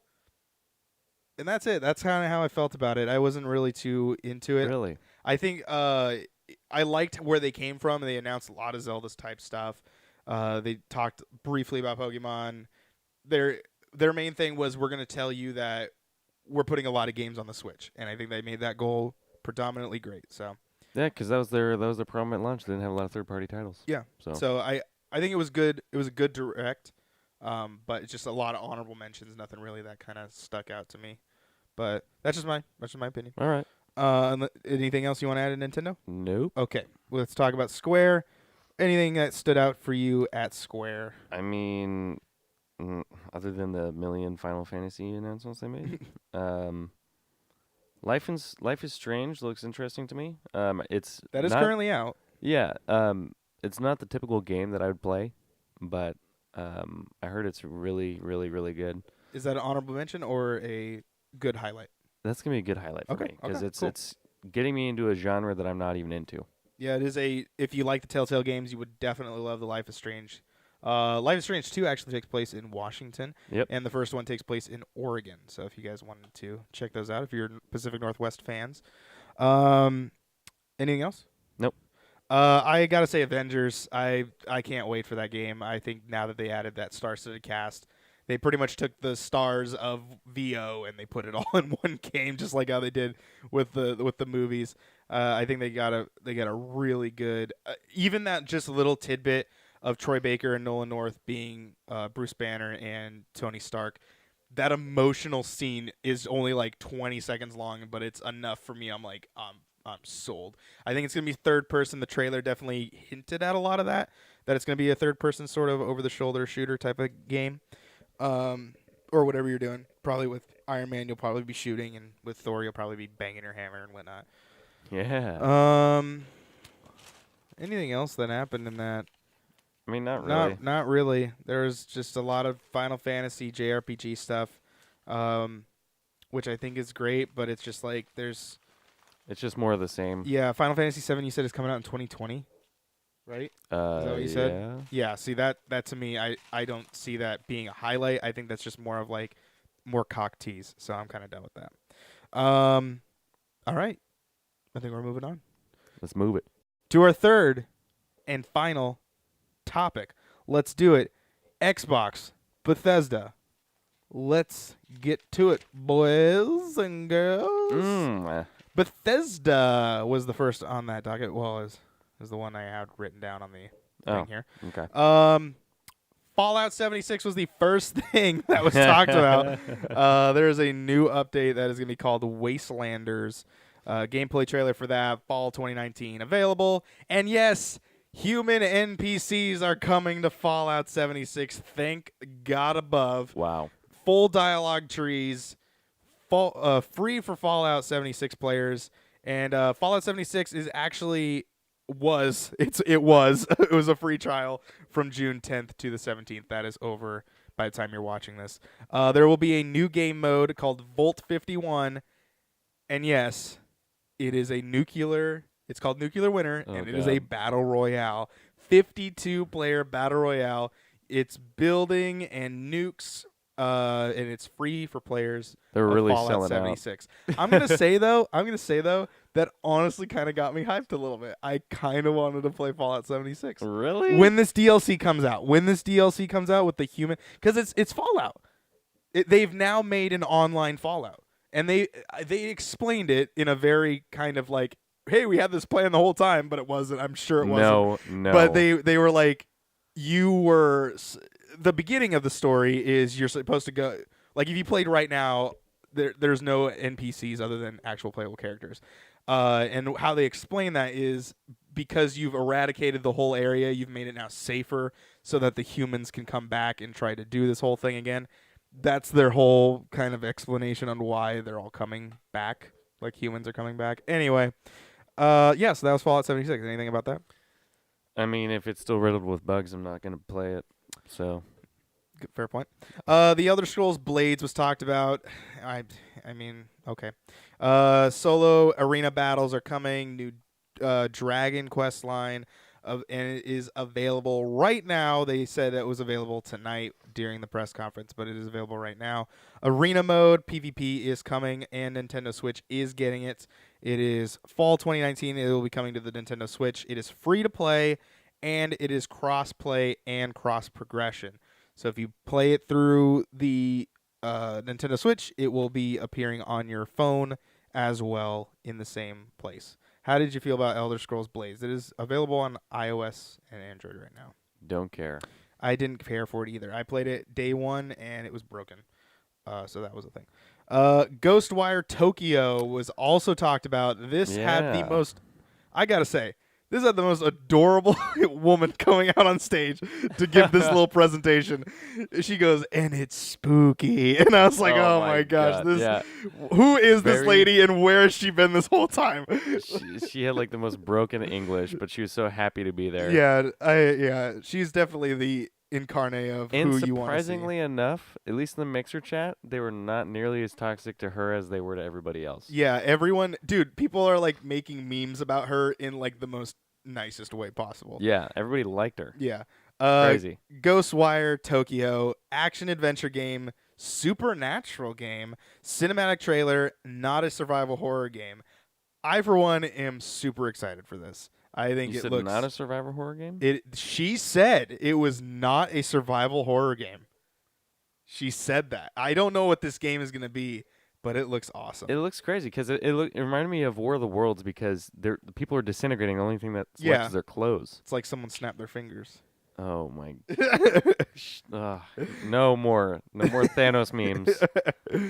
The game looks super awesome. I can't wait for that. And it's made by the same guys who made Evil Within, right? Yes. Yeah, I think so. I think that's how it is. There's some mind fucking games right there. Yeah. So that's who's creating this. So I'm looking forward to it. I'm definitely gonna play it. Yeah. Like absolutely. I hope it's at PAX. The Elder Scrolls Online was talked about, more DLC, and lots of woos in that fucking crowd. It got really annoying. Come on, guys, like, let the guy talk when he comes out there. I understand everyone gets excited. Why are you wooing? Let him finish his thing. He spent probably 2 weeks trying to write this stupid thing, and he probably didn't even write it. He was probably just trying to rehearse it. Oh my gosh, it was just really annoying. They always do this. The Elder Scrolls fans, they're really excited and really hyped every single time a DLC gets announced at E3, but they're always like wooing and hollering throughout the whole entire presentation. I don't know. That was just something. But anyway, it's called. He's talking about the Elsewhere DLC that was released a little bit earlier, but we got to see a cinematic trailer for kind of a lead-in to the new DLC called Dragonhold. Yeah. And that's coming soon. And then Dungeon DLC that will be called Scalebreaker Yeah. will be following that in as August. Well. Yeah. Do you have anything to talk about Elder Scrolls Online? No, I played it at lunch and I did not care for it. I But guess heard it's really changed. good. Yeah, it's changed a lot. I heard it's since really then. good now, so I don't know. I mean, if it's getting hoops and hollers at E3, then I guess. Commander Keen was also announced. This is the iOS and Android game. It is an old Bethesda IP that they're bringing back, so that they're doing it this way. There are these twins, this guy and this girl, or this kid boy and this kid girl. They both are named the same. I think Billy and Billy. Billy and Billy, and they. I don't know, man. This is so dumb. They fight it aliens. It looked like shit in the trailer. It was choppy as fuck, and it looked bad. It just was looked not choppy really on my bad. end. Oh, okay. That might have been my thing. But it looked really bad. Yeah, the game looked pretty silly. Even the person announcing it looked like, oh, God. Like she didn't want to be there. I didn't even want to. She drew the short straw to talk about the iOS game at a Bethesda conference that no one wants to hear I didn't even want about. to help make this game. I mean, it's an original it was IP. super cringy. By ID Softworks back in the 90s, which is kind of the aesthetic they're going for. They're going for like 90s Saturday morning cartoon. There's a story mode, apparently. There's a PvP thing, battle mode.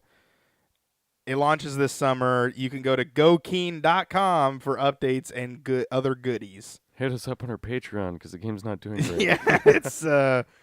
Yeah. The Elder Scrolls Legends, the card game, we got a live action trailer for that, and Moons of Elsewhere will be launching June 22nd. The game is awesome. Go play it. Ayo. Rage 2 got a game trailer It was a pretty awesome game trailer. Yeah, though. a lot of people liked it. With a Full House kind of style. That's it was what I like, wrote. Yeah. Yes. Rise of the Ghost is the DLC, I think. Is that what it's called? Rise of the Ghost? I think so. New Mech. I wrote NW Mech.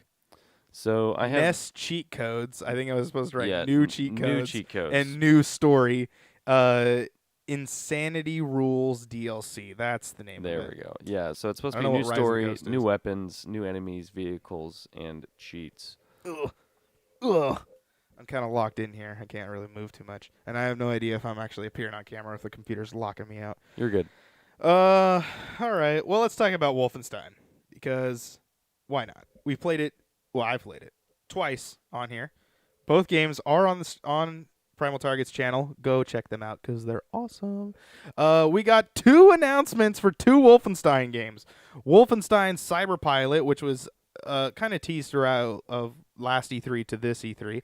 It is a VR game where you can, in virtual reality, kill some Nazi scum, and that comes out next month, July 2019, which looks really awesome. Wolfenstein Youngblood, because, yeah, it's that cool of a game. Co-op. Yes, a co-op Wolfenstein game. I believe the first co-op Wolfenstein game, at least for the reboots, reboot/remakes. And then you can play solo or co-op. You play as the baby twins, the baby girl twins of B.J. Blazkowicz. I thought it was his grandkids. No, this is his kids. You didn't watch me play the gameplay. That shows a little bit of a disrespect there. You don't watch my I watched you on gameplays. stream, sir. No, apparently you didn't watch the ending. Go at the very end of the last one. Anyway, there was gameplay trailer that we got from that talking about, kind of showing the dynamics of how the twins are going to interact with each other. It seems like one of them is a little bit more of a kind of a saltier attitude, and the other one's more of they act like sisters. And it is honestly the funniest thing. I think their dynamic's going to be great. It takes place in Paris because that is where B.J. Blazkowicz is, and also where a lot of Nazis are going to be at. So you're going to be killing a lot of them in that one. July 26th, 2019. Can't get here any sooner. I cannot wait. Arcane Studios' Arcane Leon came out, and they showed a cinematic trailer of this time loop style type of game called Deathloop. Yeah. I wrote a grindhouse sort of style to the game. I wrote question marks because I have no idea what it's about after watching it. So I'm assuming you play as the guy or the girl, or if not both, and you go through this timeline of the same day. It's very Groundhog's Day sort of thing. But what's weird is we got another game announced at a different conference that's sort of the same kind of dynamic. But we'll get to that when we get to that. But not as good looking. Yeah. But anything you want to say about this Deathloop game? I'm very intrigued. Same. And I want to know more. I feel like they did that on purpose. Probably. People are going to try and look it up. So. Then Bethesda came out and was like, hey, you guys like tech? Okay.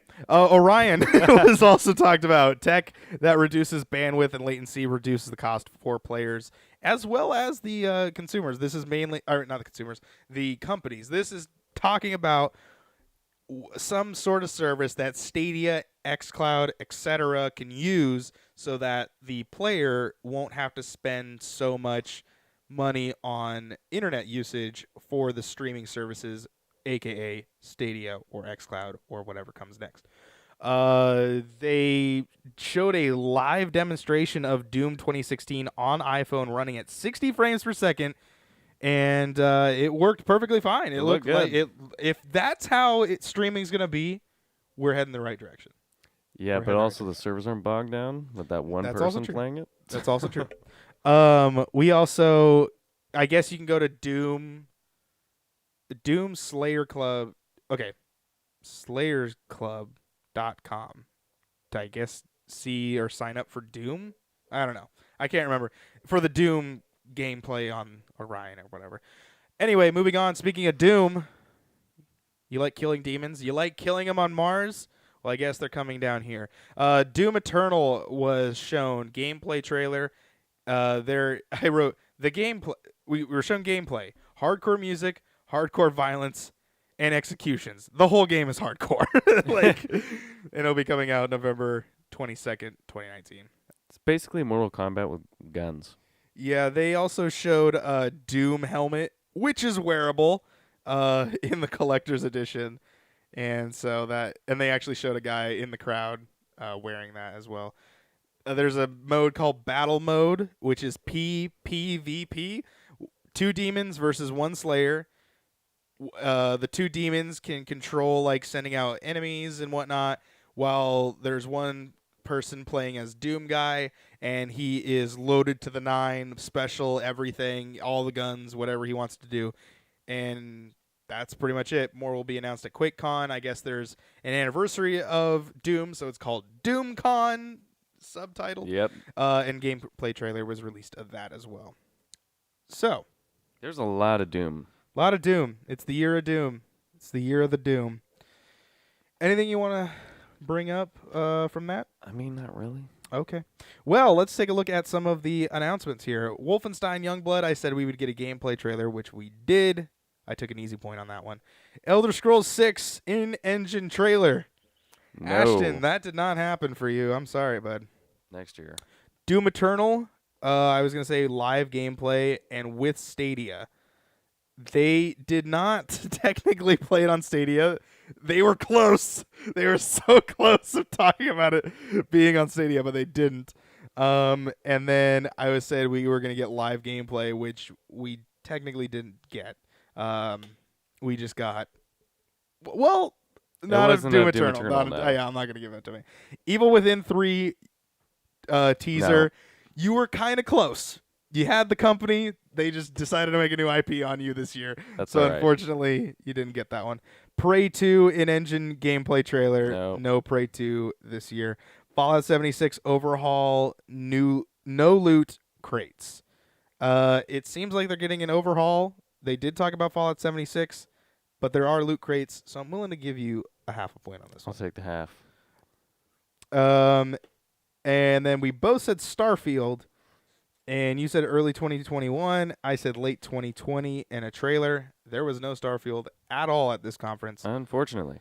So, where it all comes down to, I got a point on that one, so I go up to 4, and you are now at 1.75. Hey, we're making a comeback. Yeah, hey, anything can happen. Anything can happen. We got plenty of other conference. We got one final conference to come up here. So let's talk about it. The grand pappy of them all, the one that everyone was hoping a lot was going to happen at, and a lot did happen. Whether you were looking at for all of these things, that's up to you. So let's get into it. We got the 10 countdown as Xbox franchise themes. I thought was kind of cool. I thought the countdown was kind of cool. Everyone else just kind of did 10. Hey guys, welcome back. I don't know where that cut off at, but we're talking about the Microsoft conference. We're going to start at the top of the key. So for me in the future, edit this part in. All right, so let's talk about it. We get a countdown of the Xbox franchise and themes. And I just thought it was kind of cool. I just thought it was like cool theming around it. We get a little teaser for Outer Worlds. Yes, the Obsidian game that I am so much looking forward to. Gameplay trailer. It's available to pre-order. Xbox Game Pass. Choose to be good or bad or a psychopath is kind of how they worded it. It's like you can get you so you can be good. They'll hand you the item and then you just shoot them with the item. That was kind of the little example they did it. And it's coming this fucking year. Ooh, okay. October 25th, 2019. I cannot wait. It looks awesome. Ninja Theory came out, and they talked about their new game that they apparently have been working on for a very long time called Bleeding Edge. This is a game. This game was already in the making when Microsoft obtained Ninja Theory. Alpha, June 27th. World premiere is what this was. It is a 4v4 online melee. So it's not a first-person shooter. It's a melee game. So kind of like For Honor, but first-person. Wait, For Honor's first-person, right? Yep. Okay, so there you go. I'm sorry. Was there anything you wanted to talk about Outer Worlds? Nope. Okay. And it's available on Xbox Game Pass, and we got a gameplay trailer out of that. Anything about Bleeding Edge? Nope. Ori and the Will of the Wisps. We got gameplay trailer, Xbox Game Pass, One and PC. I dropped my pen. February 11th, 2020. That's a while away now. Yeah. But it's in that Q1. Anything about Ori and the Will of the Wisps? No, not really. I've been kind of sleeping on that for a while. Yeah. I heard a lot of people love the first one, though. It gets really hard, though. That's what I keep hearing, too. Minecraft Dungeons, which I was very. It looks pretty good. This is actually pretty good. I think my dad might actually like this game. Xbox Game Pass at launch. It is a dungeon crawler type game, 4-player co-op, local or online, and it is Minecraft enemies. It's just set in the Minecraft universe. 2020 release date on that, and I was like, hey, Microsoft's actually doing something with this. And as we talked about in earlier parts, it is coming to the Nintendo Switch. No talk of it coming to PlayStation. As of I don't know that. Anything about Minecraft Dungeons? No, not really. They didn't show very much of it, so. Yeah. So are you saying you're not too excited? Or are you excited? Oh, I am. Yeah, it looks really good. Okay. Well, speaking of excitement, there was one man that got a huge standing ovation in the beginning of the show. Phil Spencer walked out, and my God, everyone was cheering like he was the second coming of Jesus Christ. It was pretty much is. Yeah, it was. He has saved this company of Xbox and all of its games. He came out and he announced that there will be 60 games being talked about today. 14 from Xbox Studios, 34 games for Xbox Game Pass, and by God, they really tried to sell the hell out of this thing. Project xCloud was going to get mentioned. A new console info was going to be talked about, and then they rolled into Star Wars Jedi: The Fallen Order. We got another gameplay trailer.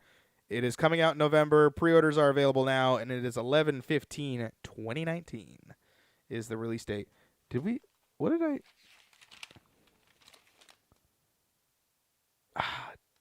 See, this is why it sucks. It doesn't matter. It doesn't matter if I got it right. I said it was going to come out in 2019. They did release the day, but it doesn't matter because it wasn't in this conference. It was in the EA conference. Anyway, that's how I don't get points for that. We got a world premiere. Xbox Game Pass pre-order, and guess what this game was? Because everyone was looking forward to it. Blair Witch is getting a official video game, and I was shocked to hell. It looks good. Now, as soon as I saw the guy standing in the corner, I was like, what the fuck is this, Blair Witch? And then all of a sudden they like show the out and they show the little like stick person. I'm like, oh my gosh, they made a Blair Witch video game. I thought it was an Outlast 3. Oh no, everybody was putting that in chat. Everybody was like, Outlast. But yeah, Blair Witch 8/30/2019. I'm curious. There was nothing really they showed. I will be getting it. They just showed kind of more of a cinematic trailer. And then after that trailer was running, we got a very extensive trailer to Cyberpunk 2077. And after that was done, at the end of that trailer, you hear this guy looking down at you, and he goes, "Get up, samurai. We got like shit to do," or something like that. And it pans up, and it's fucking Keanu Reeves. And oh my God, he memed the shit out of that. Oh man. God. He was so cringy. He legitimately looked like he wanted to be there, though. He definitely was very excited. And also, by the way, I believe the voice for all those intros was the voice of Master Chief. So you did get to hear Master Chief say, "And now, welcome to the stage, Keanu Reeves." And you're like, oh my gosh, how much cooler can this whole situation be? You had Master Chief announce Keanu Reeves just walked on the Xbox stage. Anyway, it was really cool. Pre-orders are available, and we got a release date for Cyberpunk, April 16th, 2020. How do you feel about Cyberpunk 2077? I've been waiting forever. I mean, it's just, I don't care anymore. Made by CD Projekt Red. It's going to be a good game, I'm sure. The but Kings of Poland. I don't need to hear anything else about the game. I know the release date. I don't need to know anything else. Yeah, don't just do you think the game well there was apparently a playable gameplay either behind closed doors or it was at E3 you could play it. I think it may have been behind closed doors, but so yeah, there's playable stuff. I'm over the news for Cyberpunk. We got gameplay last year, like an hour of it. I don't need anything else. Yeah. We also got to look at Spite Furier. I don't know. They never said the name, and I was trying to copy it with the font that they had there. World premiere. It's Game Pass. I said it had a cute art style. That was pretty much it. And then right after that, we get Battletoads, 3-player co-op, yeah. And it said a very 90s art style is what I said to it. And Battletoads is coming to Xbox. And so that just goes to show when Phil Spencer's wearing a T-shirt, something's getting announced. Now, I want to tell you, he was wearing a T-shirt at the very beginning when Phil Spencer walked out, and it had a little brain on it. But more on that later. We also got The Legend of the Right, is that I think the game was called? I don't know. They showed that, and then they showed an end with a different title, and I didn't know which one was the title. It's like an art style of a classroom journal doodles. And I was like, oh, yeah. and I said dungeon crawler? I don't even know what this game was. There were so many different types of what this could be. I have no idea what this was. I said, look this up. I never did that, so. Anything about any of what we've talked about or what I've said so far? I'm good so far. We got an ID at Xbox thing. There's so many games that they show that. I just kind of wrote Xbox Game Pass and all on day one of their releases. So whatever games we're talking about. Xbox Game Pass got a little presentation. It's coming to PC, which is what everyone's wanted.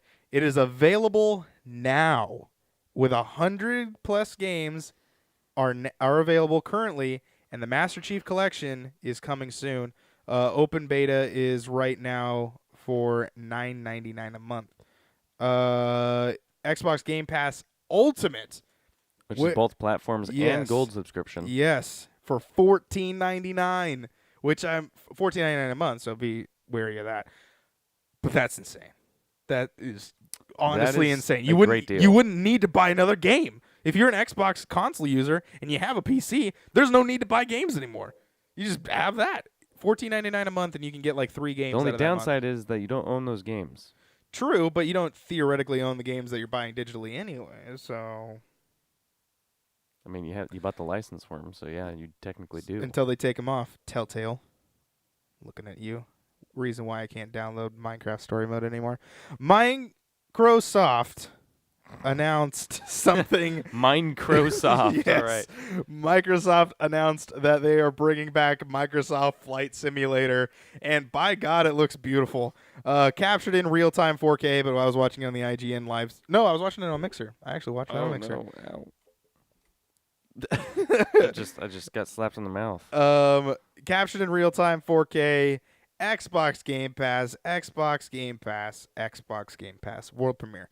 That's it's going to Xbox Game Pass. It is launching on that too. It is, and it's probably going to be there forever because it's a Microsoft-owned game. But I thought it was crazy how they're bringing back Flight Simulator. So break out your joysticks and your flight toggles because it's all back now, ready for you to. The joystick is a flight stick, sir. Age of Empires 2 getting definitive edition. I don't know for Age of Empires. This is the pinnacle of Age of Empires. This is the game that everyone loves.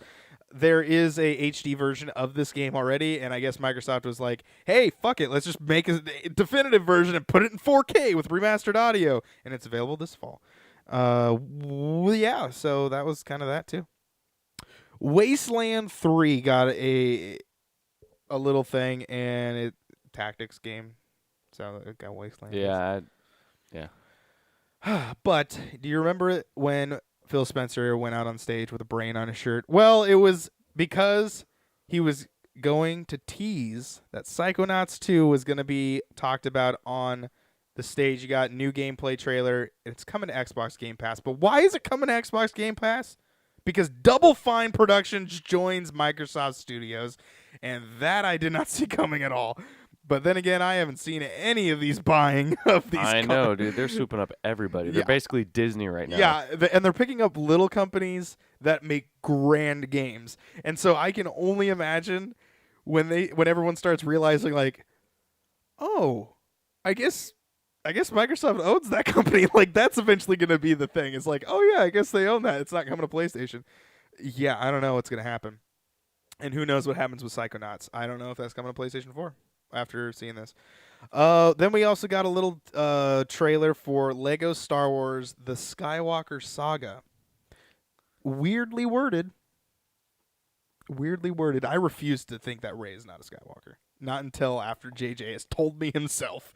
Not until after Episode 9. This has been recorded before Episode 9, so I would be thoroughly disappointed if that happens. But anyway, world premiere. Well, Kylo's a Skywalker. Technically, so, I guess so. Yeah, I guess. Not to burst your bubble. I guess, but No, he's a Solo. Yeah, Solo Skywalker. Still has He's the a so- Skywalker he's a blood. Solo. Where do you think he gets that? He's a Solo. No. Anyway, the world premiere of that was there. You're getting all the Lego Star Wars games that have ever been made. Every single Lego Star Wars game, all in one nice little pretty package coming 2020. I might get that actually. I might too. I've been holding off on it. I have the original saga, the 1 through 6. I have 1 through 3 on the PlayStation 2 over there. And then I was this close to buying The Force Awakens because it actually has like movie lines that are in the game, but I didn't pull the trigger on it. Mm. Dragon Ball Z game. I think it's called Dragon Ball Z Kakarot. I don't know. It's a Dragon Ball Z game. Is it? Yeah, I think that was what it was called. Dragon Ball Z Kakarot. Carrot cake. Captain Carrot Cake. We got gameplay of that. 12 minutes we got a world premiere of 12 minutes, a top-down from the ceiling view. It is a time loop. You are playing this dude that is interacting with this one set of 12 minutes, and you obtain information throughout the whole thing. I'm assuming an indie type game. It looks really interesting. I might just pick it up just because it looks interesting. But it's called 12 Minutes. I got a little trailer for that. Way to the Woods. It is an Xbox Game Pass game. It is a deer game. You play a deer. Oh yeah. It's and like you have some glowy Bambi shit. horns. Yeah. Gears of War 5 in the most anticlimactic trailer teaser that I've ever seen. We got a trailer coming out 9/10/19. So September 10th, 2019. Well, we also got gameplay. Not this one. Yeah. No. That happened after the conference with the WWE Superstars? That didn't No, it was before then. Okay, let me finish this and see if you actually misheard that. 4-day early access for the Ultimate Edition. More coming in the summer. There's a thing. It's called Escape. Is a new game mode in multiplayer. We go under the E3 stage to see this play area for the E3 people. A trailer for the new mode. And I said, I will say this is the best use of Crazy Train remix song I've ever heard. That dun dun, and then with the like Lil Jon thing added to it. We got a cinematic trailer for that. 3-player co-op local multiplayer. WWE Superstars playing on Mixer. Xavier Woods, AJ Styles, and Tyler Breeze. You get something special if you play it the first week. And then they teased that yes, like every game should have, Terminator is coming to Gears of War into the Dark Fates pack. And that was all we got. Gears of War 5 gameplay sort of trailer thing happened last year. That didn't happen this year. No, they had a little bit of gameplay of the escape mode. That was not during the conference. That was after the conference. Damn it. With the WWE Superstars. That's why, yeah. We also did get to look at the Elite Controller Series 2. We got Tension Tuner, Trigger Sensitivity, 3 profiles, Bluetooth, 40-hour charge life. You can pre-order it now. I was like, man, that's an Elite controller. That's a lot of things you can do to that thing. You can like tune it with a screwdriver of how much the tension you want on it. You can twist and lock in the tension of a joystick, so if you want to move like just it will zoom off to the other side. I don't know. Buy yours today at $149.99. I think it's even more than that. Is it $150? I thought it was more. I thought it was $150. I don't know. Dying Light 2. Dying Light 2 was shown a little bit. Oh, I guess they did show Dying Light gameplay trailer / cinematic. Spring 2020.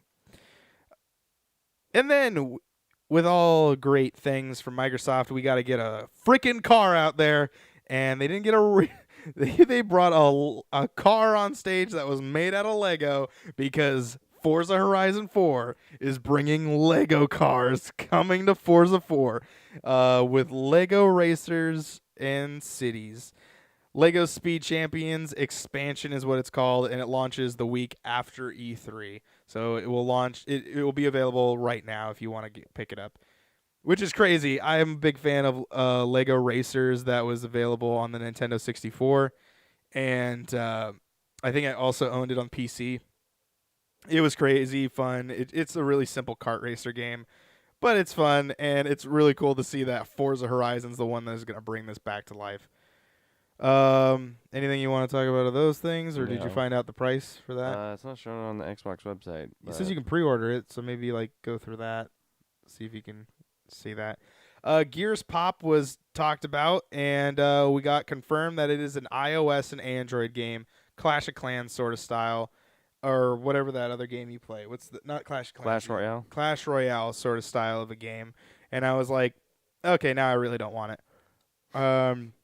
State of Decay 2 DLC is coming, 2 different parties, new dangers, Heartland, and it's available now. The idea around it is one character is the opposite of the other character, and so you experience different things. That's how that works out. Anything from that? No, I mean no. Doesn't make you want to go back to that game, to No. State of Decay 2? No. Well, speaking of a sequel to a old game, we got Phantasy Star Online 2. Phantasy Star Online was a game I played on the Xbox 360, the little demo garbage edition that it came out with, and I played that thing all the way. And I know a lot of people love it, the PC versions and all that. But Sega and Microsoft are still holding that hand like how they did back in the early 2000s. Phantasy Star Online 2, Sega, world's premiere online action RPG, free to play, which is crazy, and it's coming out in 2020. It's coming with all the DLC. Everything is going to be free, and it's going to be awesome coming to console. Xbox Elite 2 controller is scheduled to come out November 4th for $179.99. Yikes. Yeah, I think it's $150 for the regular Yeah. Elite controller. Crossfire X, a 2020 Game Pass title. yes. A PC Legend comes to the Xbox One in 2020. Cinematic trailer coming to console first on Xbox Game Pass, and whatnot. Smilegate, I guess, is the name of the company. Yep. Tales of Arise world premiere 2020. It's a Tales game. If you guys like Tales games, then it's coming to Xbox. And not very many Tales games are on Xbox. Normally they're on like PlayStation or whatnot. Borderlands 3, we get a cinematic trailer, which I think is the same one we saw at the Borderlands release, maybe? Or maybe it was a little bit different. We see the characters that I assume we will be playing along with in some story characters. So, I don't know. And September 13th, 2019, Commander Lilith is getting a Borderlands 2 fill-in DLC for Borderlands 2, and it's going to fill in for what's happened from Borderlands 2 to Borderlands 3. So it's kind of interesting what they've done. So if you own it, you get it. Elden Ring, which is the game from Software and George R.R. Martin. We got a world premiere. It's this weird fantasy style sort of thing. You thinking about getting this one? Maybe. It's just Game of Thrones writer. And Dark Souls. Souls makers. I mean, I might. Yeah. I'd It have to intrigues see. you. I'd have to see what it is because Yeah. they didn't really tell me what it was. Yeah. It's like, hey, yeah, these two guys are doing a game, and yeah, it looks like that, but that's all we're gonna say. Yeah. Can't talk too much about it. It's pretty. If George R. R. Martin's working on it, we won't get it until 2025. So Project X Cloud was talked about. 2 ways to stream. And then they dropped this one. You can turn your console turns the Xbox to a server. You can turn your Xbox into a server, and then they didn't talk about that. And I was like, you can't just drop that knowledge on us. That was a bit of information I would like to know a little bit more about. They didn't talk about it, so I don't know what the hell I mean, that you means. can already kind of, in a way, they have similar technology on the One already, where you can have the feed sent to like your laptop if you want to play on your laptop. Yeah, but they're saying that you can turn the server into I guess yeah. Because it's via like a Bluetooth. I mean, if you think about it, then that I can wrap my hand around. But we're assuming, why wasn't it talked about? Why wouldn't you talk about that? Then we talked about the new console a little bit. Got a little more information about that. kind of. Optimized for gaming, great. Running on it. Really, it works. It's I think designed Phil- for games. Well, Phil Spencer had to say that because Xbox One had a less than enthusiastic response when they said it's the all-in-one entertainment system. It is running on AMD chips, which is Par for the course. for them it is. PlayStation will also be doing that. 4 times more powerful than the Xbox One X. And I say, why? How do you do that, friend? How much better is it? Well, they said 120 frames per second this bad boy can do. And I was 8K. like, how the hell did they do that? And then, yes, they said 8K is capable of doing. And I'm like, I don't have that. And 90% of people don't have a 4K thing. So how is that working out? Well, if they're going to put that in there, then what kind of hard drive is it? What kind of hard drive is it, Ashton? Solid state drive. And I'm like, how? How do you do that, sir? And then they were like, well, guess what? Our load times are crazy, and this looks like the most realistic sort of gaming you can ever do because we're actually tricking our SSD as RAM. And I was like, shenanigans, my friend. How do you do this? And they said Project Scarlet Holiday 2020. Yeah, but they didn't specify is that because, like, there's Scarlet, Lockhart, and Anaconda. I don't think those ones actually exist. I think Scarlet is the only one that actually exists. Because the other ones were rumors. That's a high-end console. The other people, like the other consoles were sort of like everyone was assuming there was going to be 2. And with Microsoft coming out in this conference, and they flat out just said Project Scarlet. And I was like, okay, that's it. Well, that's all we're getting. We're getting just Project Scarlet. And I think it's just going to be Lockhart already came out. That's the sad Xbox. Okay. That may have been your second console. That may have been it. I don't know what Anaconda is. Anaconda is supposed to be the X of the next gen. I thought that. What is PlayStation's called? Isn't that what that's called? No, I don't know what PlayStation's calling theirs. Station 5 code name. I think they just called it PlayStation 5. This is really.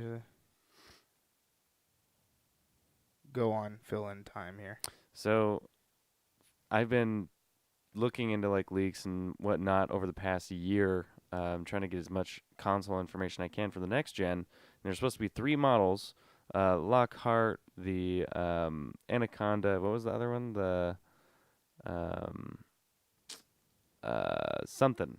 And that one was the sad Xbox, the all digital one, the Xbox One S, but all digital, no disc drive.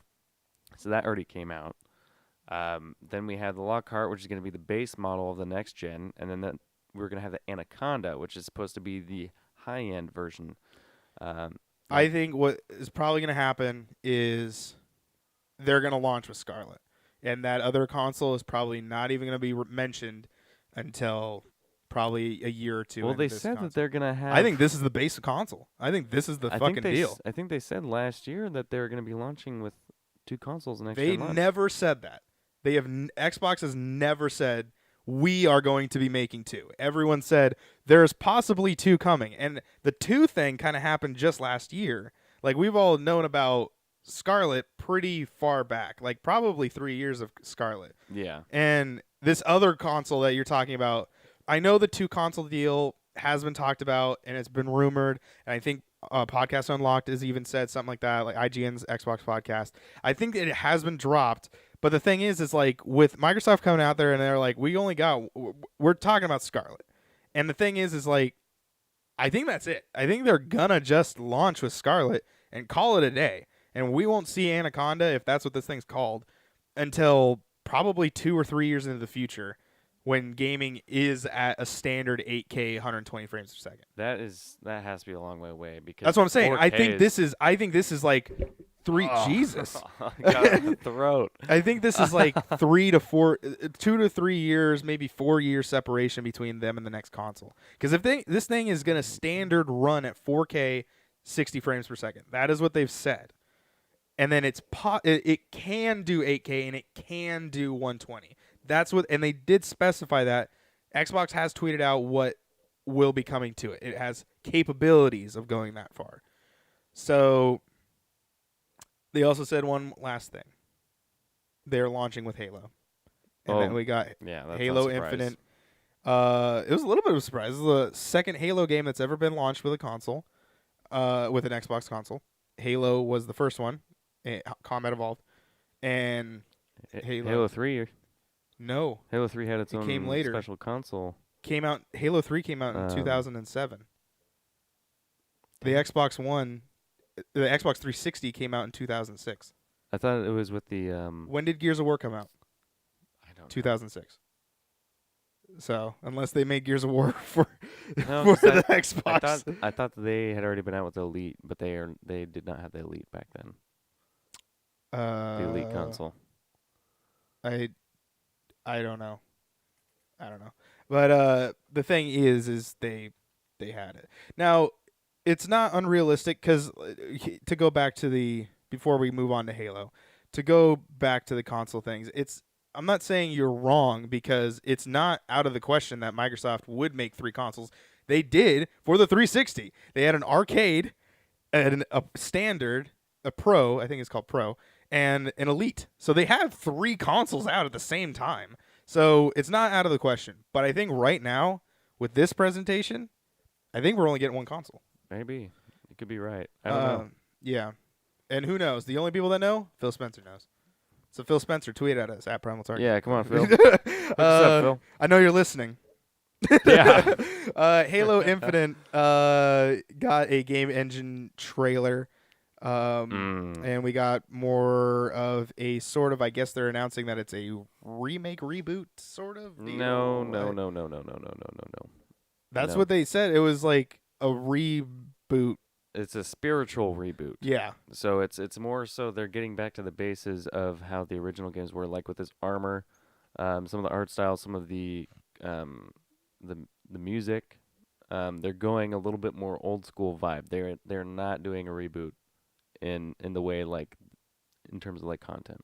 They're not doing a traditional reboot. No. Okay. No. Holiday 2020, which is when the Scarlet is supposed to be hitting shelves as well.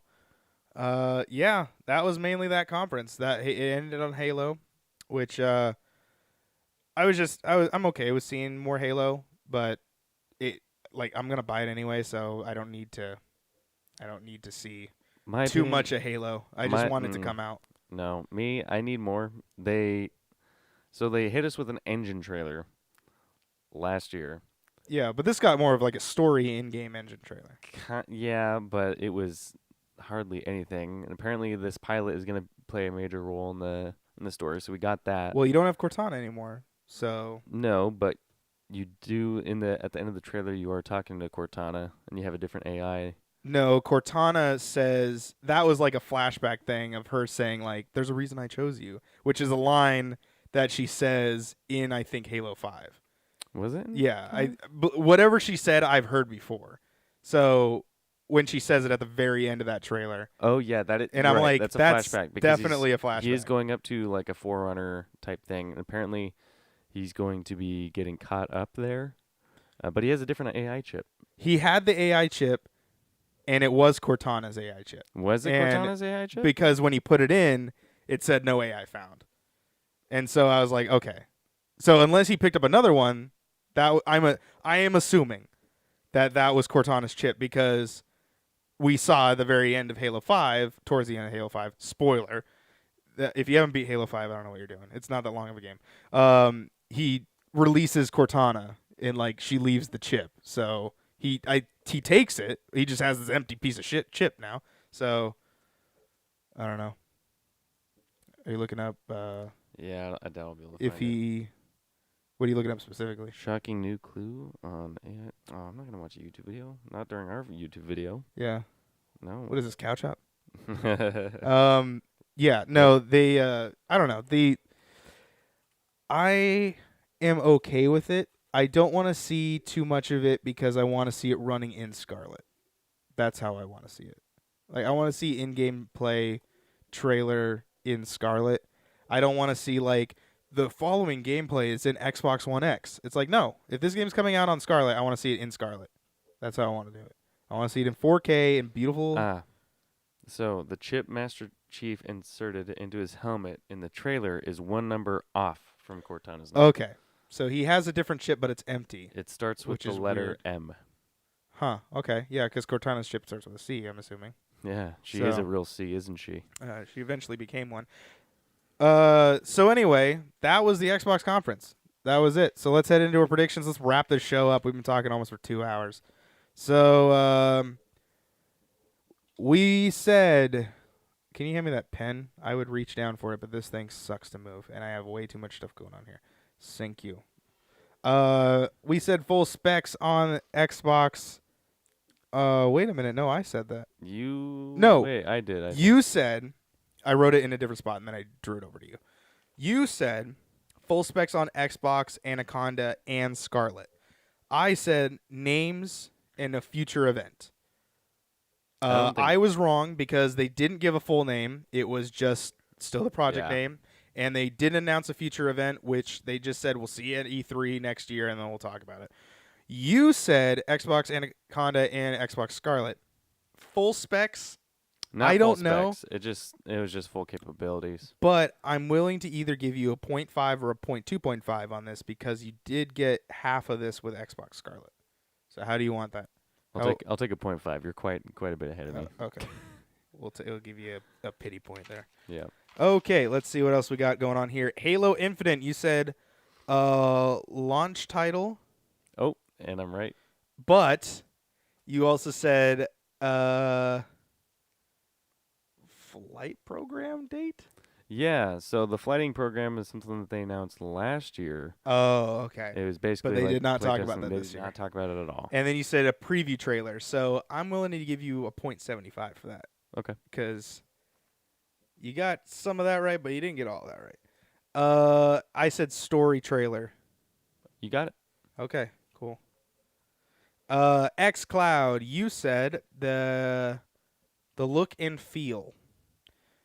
We didn't really get too much of how it looks and feels. Nope. We just kind of got more of it was talked about. There's nothing really going there. They did talk about xCloud, but they didn't do much of anything else about that. Gears of War 5, you said October 2019. You said the early. Let's see. Gears of War was Gears 5. It is not coming out in October. It is coming out in September, which we were both wrong because I said late. I also said we'd get a multiplayer trailer / Horde, and Horde came later after the conference. So I don't get any points for the Horde, but I think I should get 0.25 for the multiplayer. Did you see multiplayer though? Because that's true. It didn't show me. No, I said trailer. Which. That's multiplayer trailer. It says 3-player co-op local multiplayer. I guess that counts. I'm going to get a 0.25 on that one. Forza 8. I said cool car world tour. Cool car on stage world tour. They did not talk about Forza 8, but there was a cool car on stage, but it was for Forza 8 I was being specific about, so I will not get points for that. My major disappointment. Fable 4. We were going to get you said story trailer, Q2 2020 reboot. I said Fable 4 co-op, Q4 2020. And it did not make an appearance there. Even a little bit. So I gotta contabulate these stupid point decimal systems I got going on here. Wait, so for these, quick question before you tally all those up. Yeah. So on ones that we had multiple predictions, does that count as like their own separate points? No, they count as your prediction. Oh, so if you added to the prediction, you were locking in more things. That's why I kept saying, do you want to lock in more stuff? And you would throw, fuck it, quarter 4. And I'm like, all right, gonna go with it. Baited I me. told you. I did it too. I said things like that too. I said cool car world tour. I could have said cool car, and I would have got half a point. But no, I would have got a point. But I'm not gonna do that. I didn't get it right. Okay, so. Let's see here. That's 225. Oh my God, I feel like I really crossed some hairs here. So then that's 3, and then that's it for you. And then I got 5, and then 5.25. I believe. We did terrible. You can look at that and see if I did that all right. I don't need to okay. I know. Before we leave, what was some highlights from the Bethesda conference? So Bethesda. I know it's been a while. We talked a lot about Ghostwire Xbox. Tokyo. I am extremely interested in that. I will definitely. That is my highlight. honorable mention Rage 2 for their awesome 90s style Full House trailer. Honorable mention. Okay. But that's it for me. What about you? Wolfenstein, because I'm course. like, oh, come on, man, 2-player co-op. And then what else did they have? Ghostwire would have been mine too. I would have put that on there. Fallout 76 is gonna get an honorable mention because I'm heavily interested in it. It got me kind of excited Really? to like give it a shot. Doom Eternal is kind of a hit or miss sort of situation. I'm kind of just waiting for that. So that I'm gonna say Ghostwire and Wolfenstein are my 2 put-ons, but you already put that on there too. Microsoft. What's the highlight for Microsoft? There's a lot of games announced. Yeah, I mean, I was not impressed by the Halo showing. I'm gonna say. Oh, okay, go ahead. Gears 5. Gears 5. Oh, okay. Gears 5 look. I did not like Gears 4. I was not really a fan of that either. But I was really hardcore into 2 and 3. 5 looks pretty good. So I think I'll give that a shot. And I also want to highlight Blair Witch because I'm super interested in that. Okay. I say Outer Worlds. It just looks awesome. Like it's made by Obsidian. Like why not give it a shot? Minecraft Dungeons is gonna get an honorable mention from me. I think that's really cool that Minecraft is finally getting something that's like Microsoft's doing something with Minecraft. Cyberpunk 2077, I think is gonna be on there just because Keanu Reeves. Like really, He's great. Come on now, Cyberpunk. And I think that might be it. Oh, I'm going to give an honorable mention because it's not a game. I mean, it doesn't necessarily have to be a game, but Game Pass. Showing strong reasons of why to get Game Pass this year and not going up in price because they're adding to it. I think it's a great if you don't have Game Pass, I'm going to be signing up for it just not right now because I'm going to a pay-per-view, WWE pay-per-view, so can't be spending that much money on there. But I've canceled subscriptions so I can sign up for this so I can have games at PAX and whatnot. I just think it's a screaming deal. You get gold, Xbox Live, you get Xbox Live, Xbox Game Pass, and PC Game Pass for $14.99. Why not? Why not do this? Why not do this? Yeah, I think that's gonna be that for there. I think the new console they gave is going to get an honorable mention just because they gave enough information so that we know that they got their shit together. You can't really show your cards right now, especially since PlayStation's not even showing up to E3. Stadia's still figuring out their streaming bit. I kind of understand why they didn't show too much, especially with PlayStation not being there this year. It's too much to really show, and I think they did a good job. Just give it enough. Show me how powerful it is. Let's move on. And the SSD using as virtual RAM, that's pretty interesting. I'm curious to see how that works out too. But they gave us a release window, and I'm gonna give them credit. Hey man, for you know what'd be really cool is we'll probably get to play Lockhart early next year at PAX West. What was Lockhart again? That was the next Xbox 2. Oh, Scarlet? You mean? Oh yeah, Scarlet. I was like, why do I keep saying Lockhart? I don't know. It's I don't know Scarlet. what that is. Was that a game somewhere? Maybe. No, that's another console code name. Okay, so let's get this. We've talked for way too long. You guys have stuck. The E3 episode of Bitcade is always our longest episode, but we've made it to the end. It's time to see who was the best at E3. Ashton, you and I have gone through this whole entire conference. I've talked way too damn much. Hopefully, it's not it's enough for them to not turn off their TV screens yet. But I'm gonna let you read off. I may have misspelled some stuff, but work with it. What we've done for EA, Ubisoft, Nintendo, Square Enix, Bethesda, and Microsoft, and then we are going to knock out to the top 3 and see who will be. So we're gonna narrow it down to top 3. But read us off why the highlights of each of those conferences. So best of EA, Apex, Battlefield 5, and the new Jedi game. Okay. Apex because it's pretty awesome update that's coming. They've needed to update the game like this for a long time. A lot of cool stuff coming. Battlefield 5, same thing. They're giving us a roadmap of why we should keep playing their game. You know, give us a reason to keep playing, and they showed us like all the new content that they're going to be releasing throughout the year. Pretty awesome. Jedi. I mean, it's a Star Wars game. I mean, do we gotta say anything else? I mean, it's a single player third And made by person. Respawn. So. Yeah, so I mean, it's gonna be pretty goddamn good. Heading over to Ubi, Gods and Monsters, mainly because it's kind of reminiscent of Breath of the Wild with its art style. It's made by the Assassin's Creed folks. Rainbow Six Quarantine. It's written on here as Queerite, but whatever. but but that's pretty interesting. We're hoping that they're going to be building off of their current universe already. But it's basically like a World War Z-ish kind of take on Rainbow Six.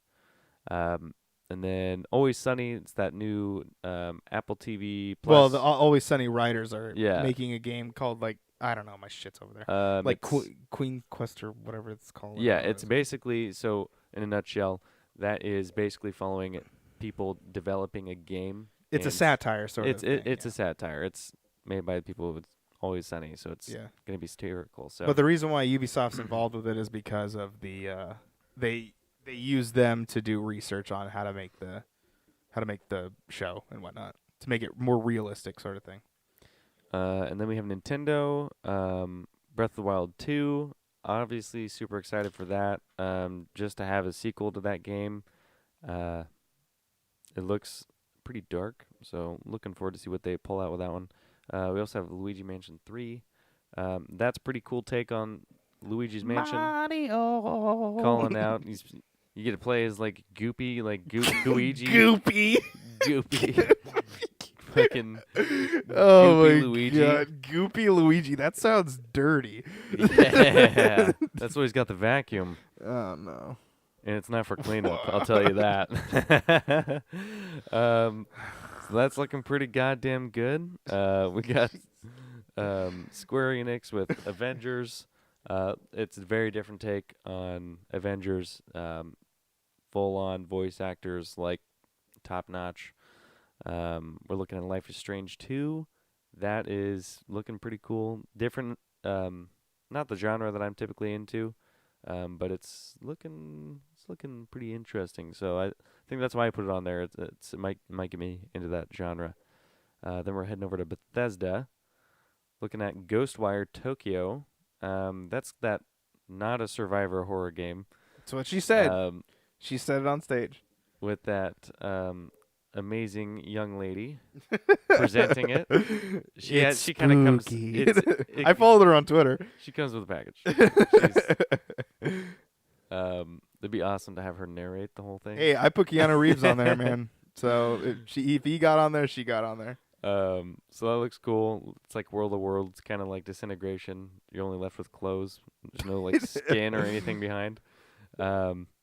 And then we have Wolfenstein. Which one did you want? The Youngblood or the Cyber Pilot? I just wrote both, but they're both cool. Like VR Wolfenstein game and a co-op Wolfenstein game in the same year. It's both awesome. It's pretty sweet. Then we got Microsoft, Outer Worlds. Ryan put that because he said it looks great. Yeah, made by Obsidian. I'm not really a Fallout fan, and I'm not really an Elder Scrolls fan, but put a space RPG in there, I'll play that thing all day. Mass Effect, awesome. KOTOR, awesome. It's and now you're getting the Fallout 3 New Vegas crew is making a space RPG. You're already sold. That's all they had to say last year, and I already bought it. Fair enough. Yeah, they already got my $60. So. And I put Gears 5 mainly because I was not into Gears 4, but Gears 5 is looking very promising. Has a new game mode. It's looking pretty pristine. The story looks pretty interesting. The little snippet that we got, or it's like almost like infected. It's for the Outbreak one. Yeah, but it also looks like something having to do with the story as well, though. Maybe. And then Blair Witch. Yes. I wrote just shorthand on there. Just cause. Hey, I may have just threw that on honorable mention, but yeah, if you want to put that on the list, I'm totally fine with that. All right, so we got to narrow it down to 3. 3. So you say your top 3, and I'll say my top 3. Okay. I'm gonna go with Breath of the Wild 2. In no particular order. Yeah. No. Not game. Conference. Who had the better conference? Yeah. Oh, Has to be the average of the conference. oh, okay. Nintendo, Bethesda, Microsoft. Nintendo. Okay. Can I see that? Yeah. I just want a little visual here. Um. Who? I'm gonna say Bethesda, Microsoft, and ooh, this is this is a little tough. I am gonna say Square Really? because Dude. I was gonna put Ubisoft in there. Oh, okay. I mean, that would have made more sense. Yeah, But the only reason is because I really want Avengers, and I think talked about it so much. Oh my god. And it just stuck in there. It just stuck in there. Only because Ubisoft. Okay, here's my reasoning. EA, they only talk about like 5 games, and all those games are mostly out. Ubisoft, they talked about only like 3 new IPs that weren't leaked or already talked about in past conferences at E3. I'm talking about the overall E3 presentation. And Nintendo, I'm just not like they did announce a lot of games. I'm just not into a lot of these. Like they were just a lot of honorable mentions, nothing that got me too excited. But Square, a lot of Avengers. And Because of one game, you're gonna put them on there. I will say, I will give them this. They definitely hit the audiences that they are popular with, which is Final Fantasy and Dragon and God, what is that? Dragon Quest. Dragon Quest. So I'm gonna have to give it Square. Wow. So the ones that are in there, you said what was your top 3? Bethesda, Microsoft, and Nintendo. Okay, so now it is going to be the battle between Bethesda versus Microsoft because those were both in R. So now we have to come Ooh. up with Microsoft was better. against Bethesda. Yeah. Even though I'm disappointed in Microsoft because of like the stuff that I really wanted to be there was not there. Okay. You know. So we are saying this is how it's going to go. Microsoft is number 1. Wins E3. Yeah, fuck it. Number 2, Bethesda. Am I right so far? No. You don't think Bethesda's number 2? No. How did we? But you thought Nintendo was number 2. But I'm going based on we both agreed on Bethesda and Microsoft being in the top 3. Can we debate it? So you're wanting to fight Nintendo onto the list of top 3. Go ahead. I am. So Nintendo, they didn't talk about Pokemon like you wanted. I get it. They already talked about Pokemon. I don't care. I'm talking about strictly E3. I'm aware of that. That's why I'm saying that. Yeah. So to me, they brought in an old IP that hasn't, been really touched. I mean, 3DS. Oh, very you're talking niche about audience. Luigi's so Mansion. Luigi's Mansion 3, and it's coming multiplayer and co-op. It's a sequel. Yeah. Yeah. So there's that. They're bringing back the Olympics, which a lot of people liked. I don't like. Yeah. We also have Breath of the Wild 2 in development. In development, it's like how they did it with with Metroid. It's like, well, I don't care. Here's why it's a big deal. If it's not coming out next year or this year, I don't care. Here's why it's a big deal, though. Yeah. You know how the timeline in the Zelda franchise is all fucked up. In every game they you have play. to get the special There's book. never like any sequels to any game, other than like Ocarina of Time and Majora's Mask, and then you have I think there's like a couple others that came right after each other. But Breath of the Wild and going into a straight up sequel for their next main title, that's pretty awesome. And then we have what else is on the list? There was Banjo, Super Mario Maker 2, which comes out next month. Well, Super yeah, Lucky's I don't count that, but My Friend Pedro, Ni no Kuni, Animal Crossing, New Horizons comes out next year. yeah, and Cadence they're of Hyrule, that's another thing. They're bringing Marvel a lot more third party games to their console, which has been requested by all of the fans. So they made all the necessary strides that they need to validate your reason why to buy a Switch. My thing is this: the reason why Bethesda should win second place. They're fixing Fallout 76 and giving everything that we wanted from it. We wanted NPCs. We're getting NPCs. Human NPCs. Ghostwire Tokyo, new IP, looks insanely awesome. that game alone looks crazy good. And let's see here. Wolfenstein 2, they're going in VR, and they're also doing the whole co-op. They're making a traditional single player first person shooter into co-op, set in the 1980s.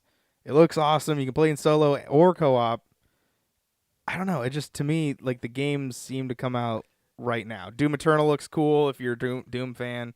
Orion, they're trying to fix technology so that streaming services work actually better. They didn't go too much on that. They felt like they gave enough time on it. Sure, would I wanted Elder Scrolls? Yeah, that would have been a big thing. Do I want Galaxy Quest or whatever the fuck their space game's called? Starfield. Yeah, sure, I would have wanted that. But, like, I can say that with Nintendo too. I wanted Metroid. I wanted more talks about, like, what is that game gonna be. They didn't talk about that at all. What was, like, some of the other predictions that we had here? I want an upgraded Switch. The battery life on that thing sucks. I want an upgraded battery. I don't want to buy stuff to make it look better. Octopath 2, sure, but I'm okay with it not being there. Shinigami Tensei. You announced that when the launch of the console is. Where is that? Where is the Shinigami Tensei game? To me, I felt like a lot of this was like there was stuff that we already knew was coming. Luigi's Mansion was leaked. The Dark Crystal thing was shocking, but that's not going to do well. Link's Awakening, we already know that was happening. Trails of Mana, if you are a Mana fan, then there you go. The Witcher 3 was leaked. Fire Emblem Heroes, or is it just Fire Emblem Treehouse or Three House or whatever the hell it's called? Threesome. I guess that's big if you're a Fire Emblem fan. Resident Evil's all pretty much the rest of the Resident Evils except for 7 are now on Switch. No More Heroes is getting a sequel in 2020, which the last game I think was on the Wii.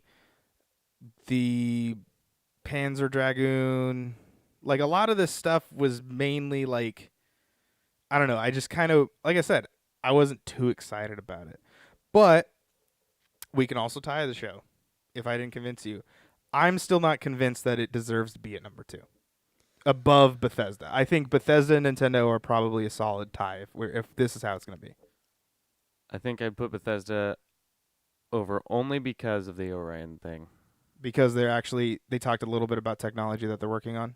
Yeah, and that's actually going to make xCloud and Stadia actually possible at a commercial level. So. And I would have thought that would have been a highlight from you because that's one of your main concerns with the streaming services. Yeah. And we can go about that on a different episode. But I'm just bringing that up. Affordability. Like, yeah. Because that's like one of your major concerns with this whole shebang of streaming. So I'd put them up there on number 2 just because of the Orion thing. If we were just talking games, Nintendo has it. But I will say you did convince me that Nintendo is a solid 3 too. Like it's above, what did I say, Ubisoft? So, absolutely, yeah. Okay. So there we go. Do you know right off the top of the bat what your highlight of the whole entire thing was? Your game of the E3? My game of the E3. I mean, that is a really tough one. There's a handful that I am really looking forward to, and a lot of them are equal. Because I mean, or do we not want to do that? That's gonna turn into a long conversation. Yeah, because we haven't played them. So I'll just say, Microsoft won E3 of 2019. We have agreed upon that. Probably gonna win next year. Bethesda has taken second place, and Nintendo has taken a third place. I definitely think my top 3 highlights were Ghostwire, Wolfenstein, and Outer Worlds, and Jedi.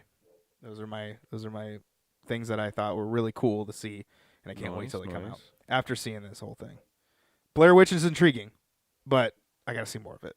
But Ghostwire, even just the teaser, I was like, oh yeah, that shit looks good. I'm here. But yeah, I think that's it. Any last minute things you want to bring up just before we leave? I'm good. All right. Well, ladies and gentlemen, it was a long one. Remember, you can leave in the comment section below of each different things of what your highlights of each of the events were.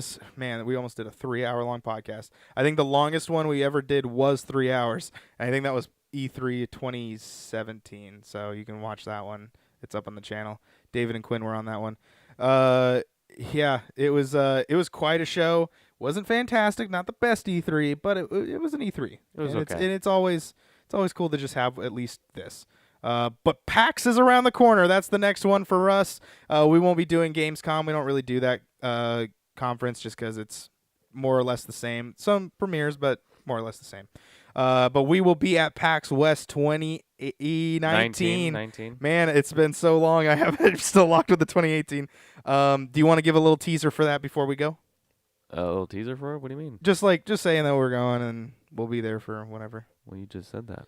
I mean, whatever. Okay, we'll be at PAX West 2019. We'll be there for all 4 days. We'll be giving you guys coverage, first impressions on games, just like how we did last year. Apparently, you guys really love that, so we will be doing that again.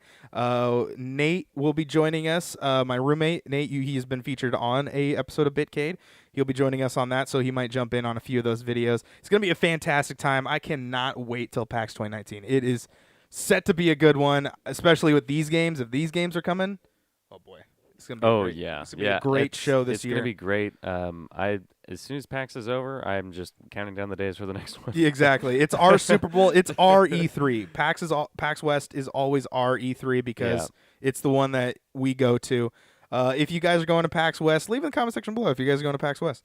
So anyway, that's gonna be it. That was E3. You guys can listen to this on all of audio, wherever you can find it. Our main ones are Podbean for Android and iTunes for iPhone users, but it is available wherever you are listening or watching or whatever you're doing. You can watch the video version over on YouTube, where you can see our ugly mugs if you would so please to. I wouldn't listen to it. No, I'd rather listen. Yeah, I don't want to look at us. That's just my opinion. We look like blobs on a couch. Got to get a new couch, but I don't got one. Ladies and gentlemen, say hi to the NES, but say goodbye to Bitcade because we are done. Man, this was a long one. Yep, no more Bitcades ever again. Nope, that was it. 27 episodes, wrapping it up. We'll see you guys next month too. Anywhere we can find you at? You are on another website representing Primal Target. Yeah, on mixer.com/Primal Target. We stream in weekly. Links in the description below for that too. Where can we follow you at personally? Oh, on Twitter, Ashton_Stom. And I'm at Ryan A. Moore. We'll see you guys in the next episode. Man, I'm thirsty. I'm dry mouth. Oh, you thirsty? A little bit too. Want some Pop-Pop smoke?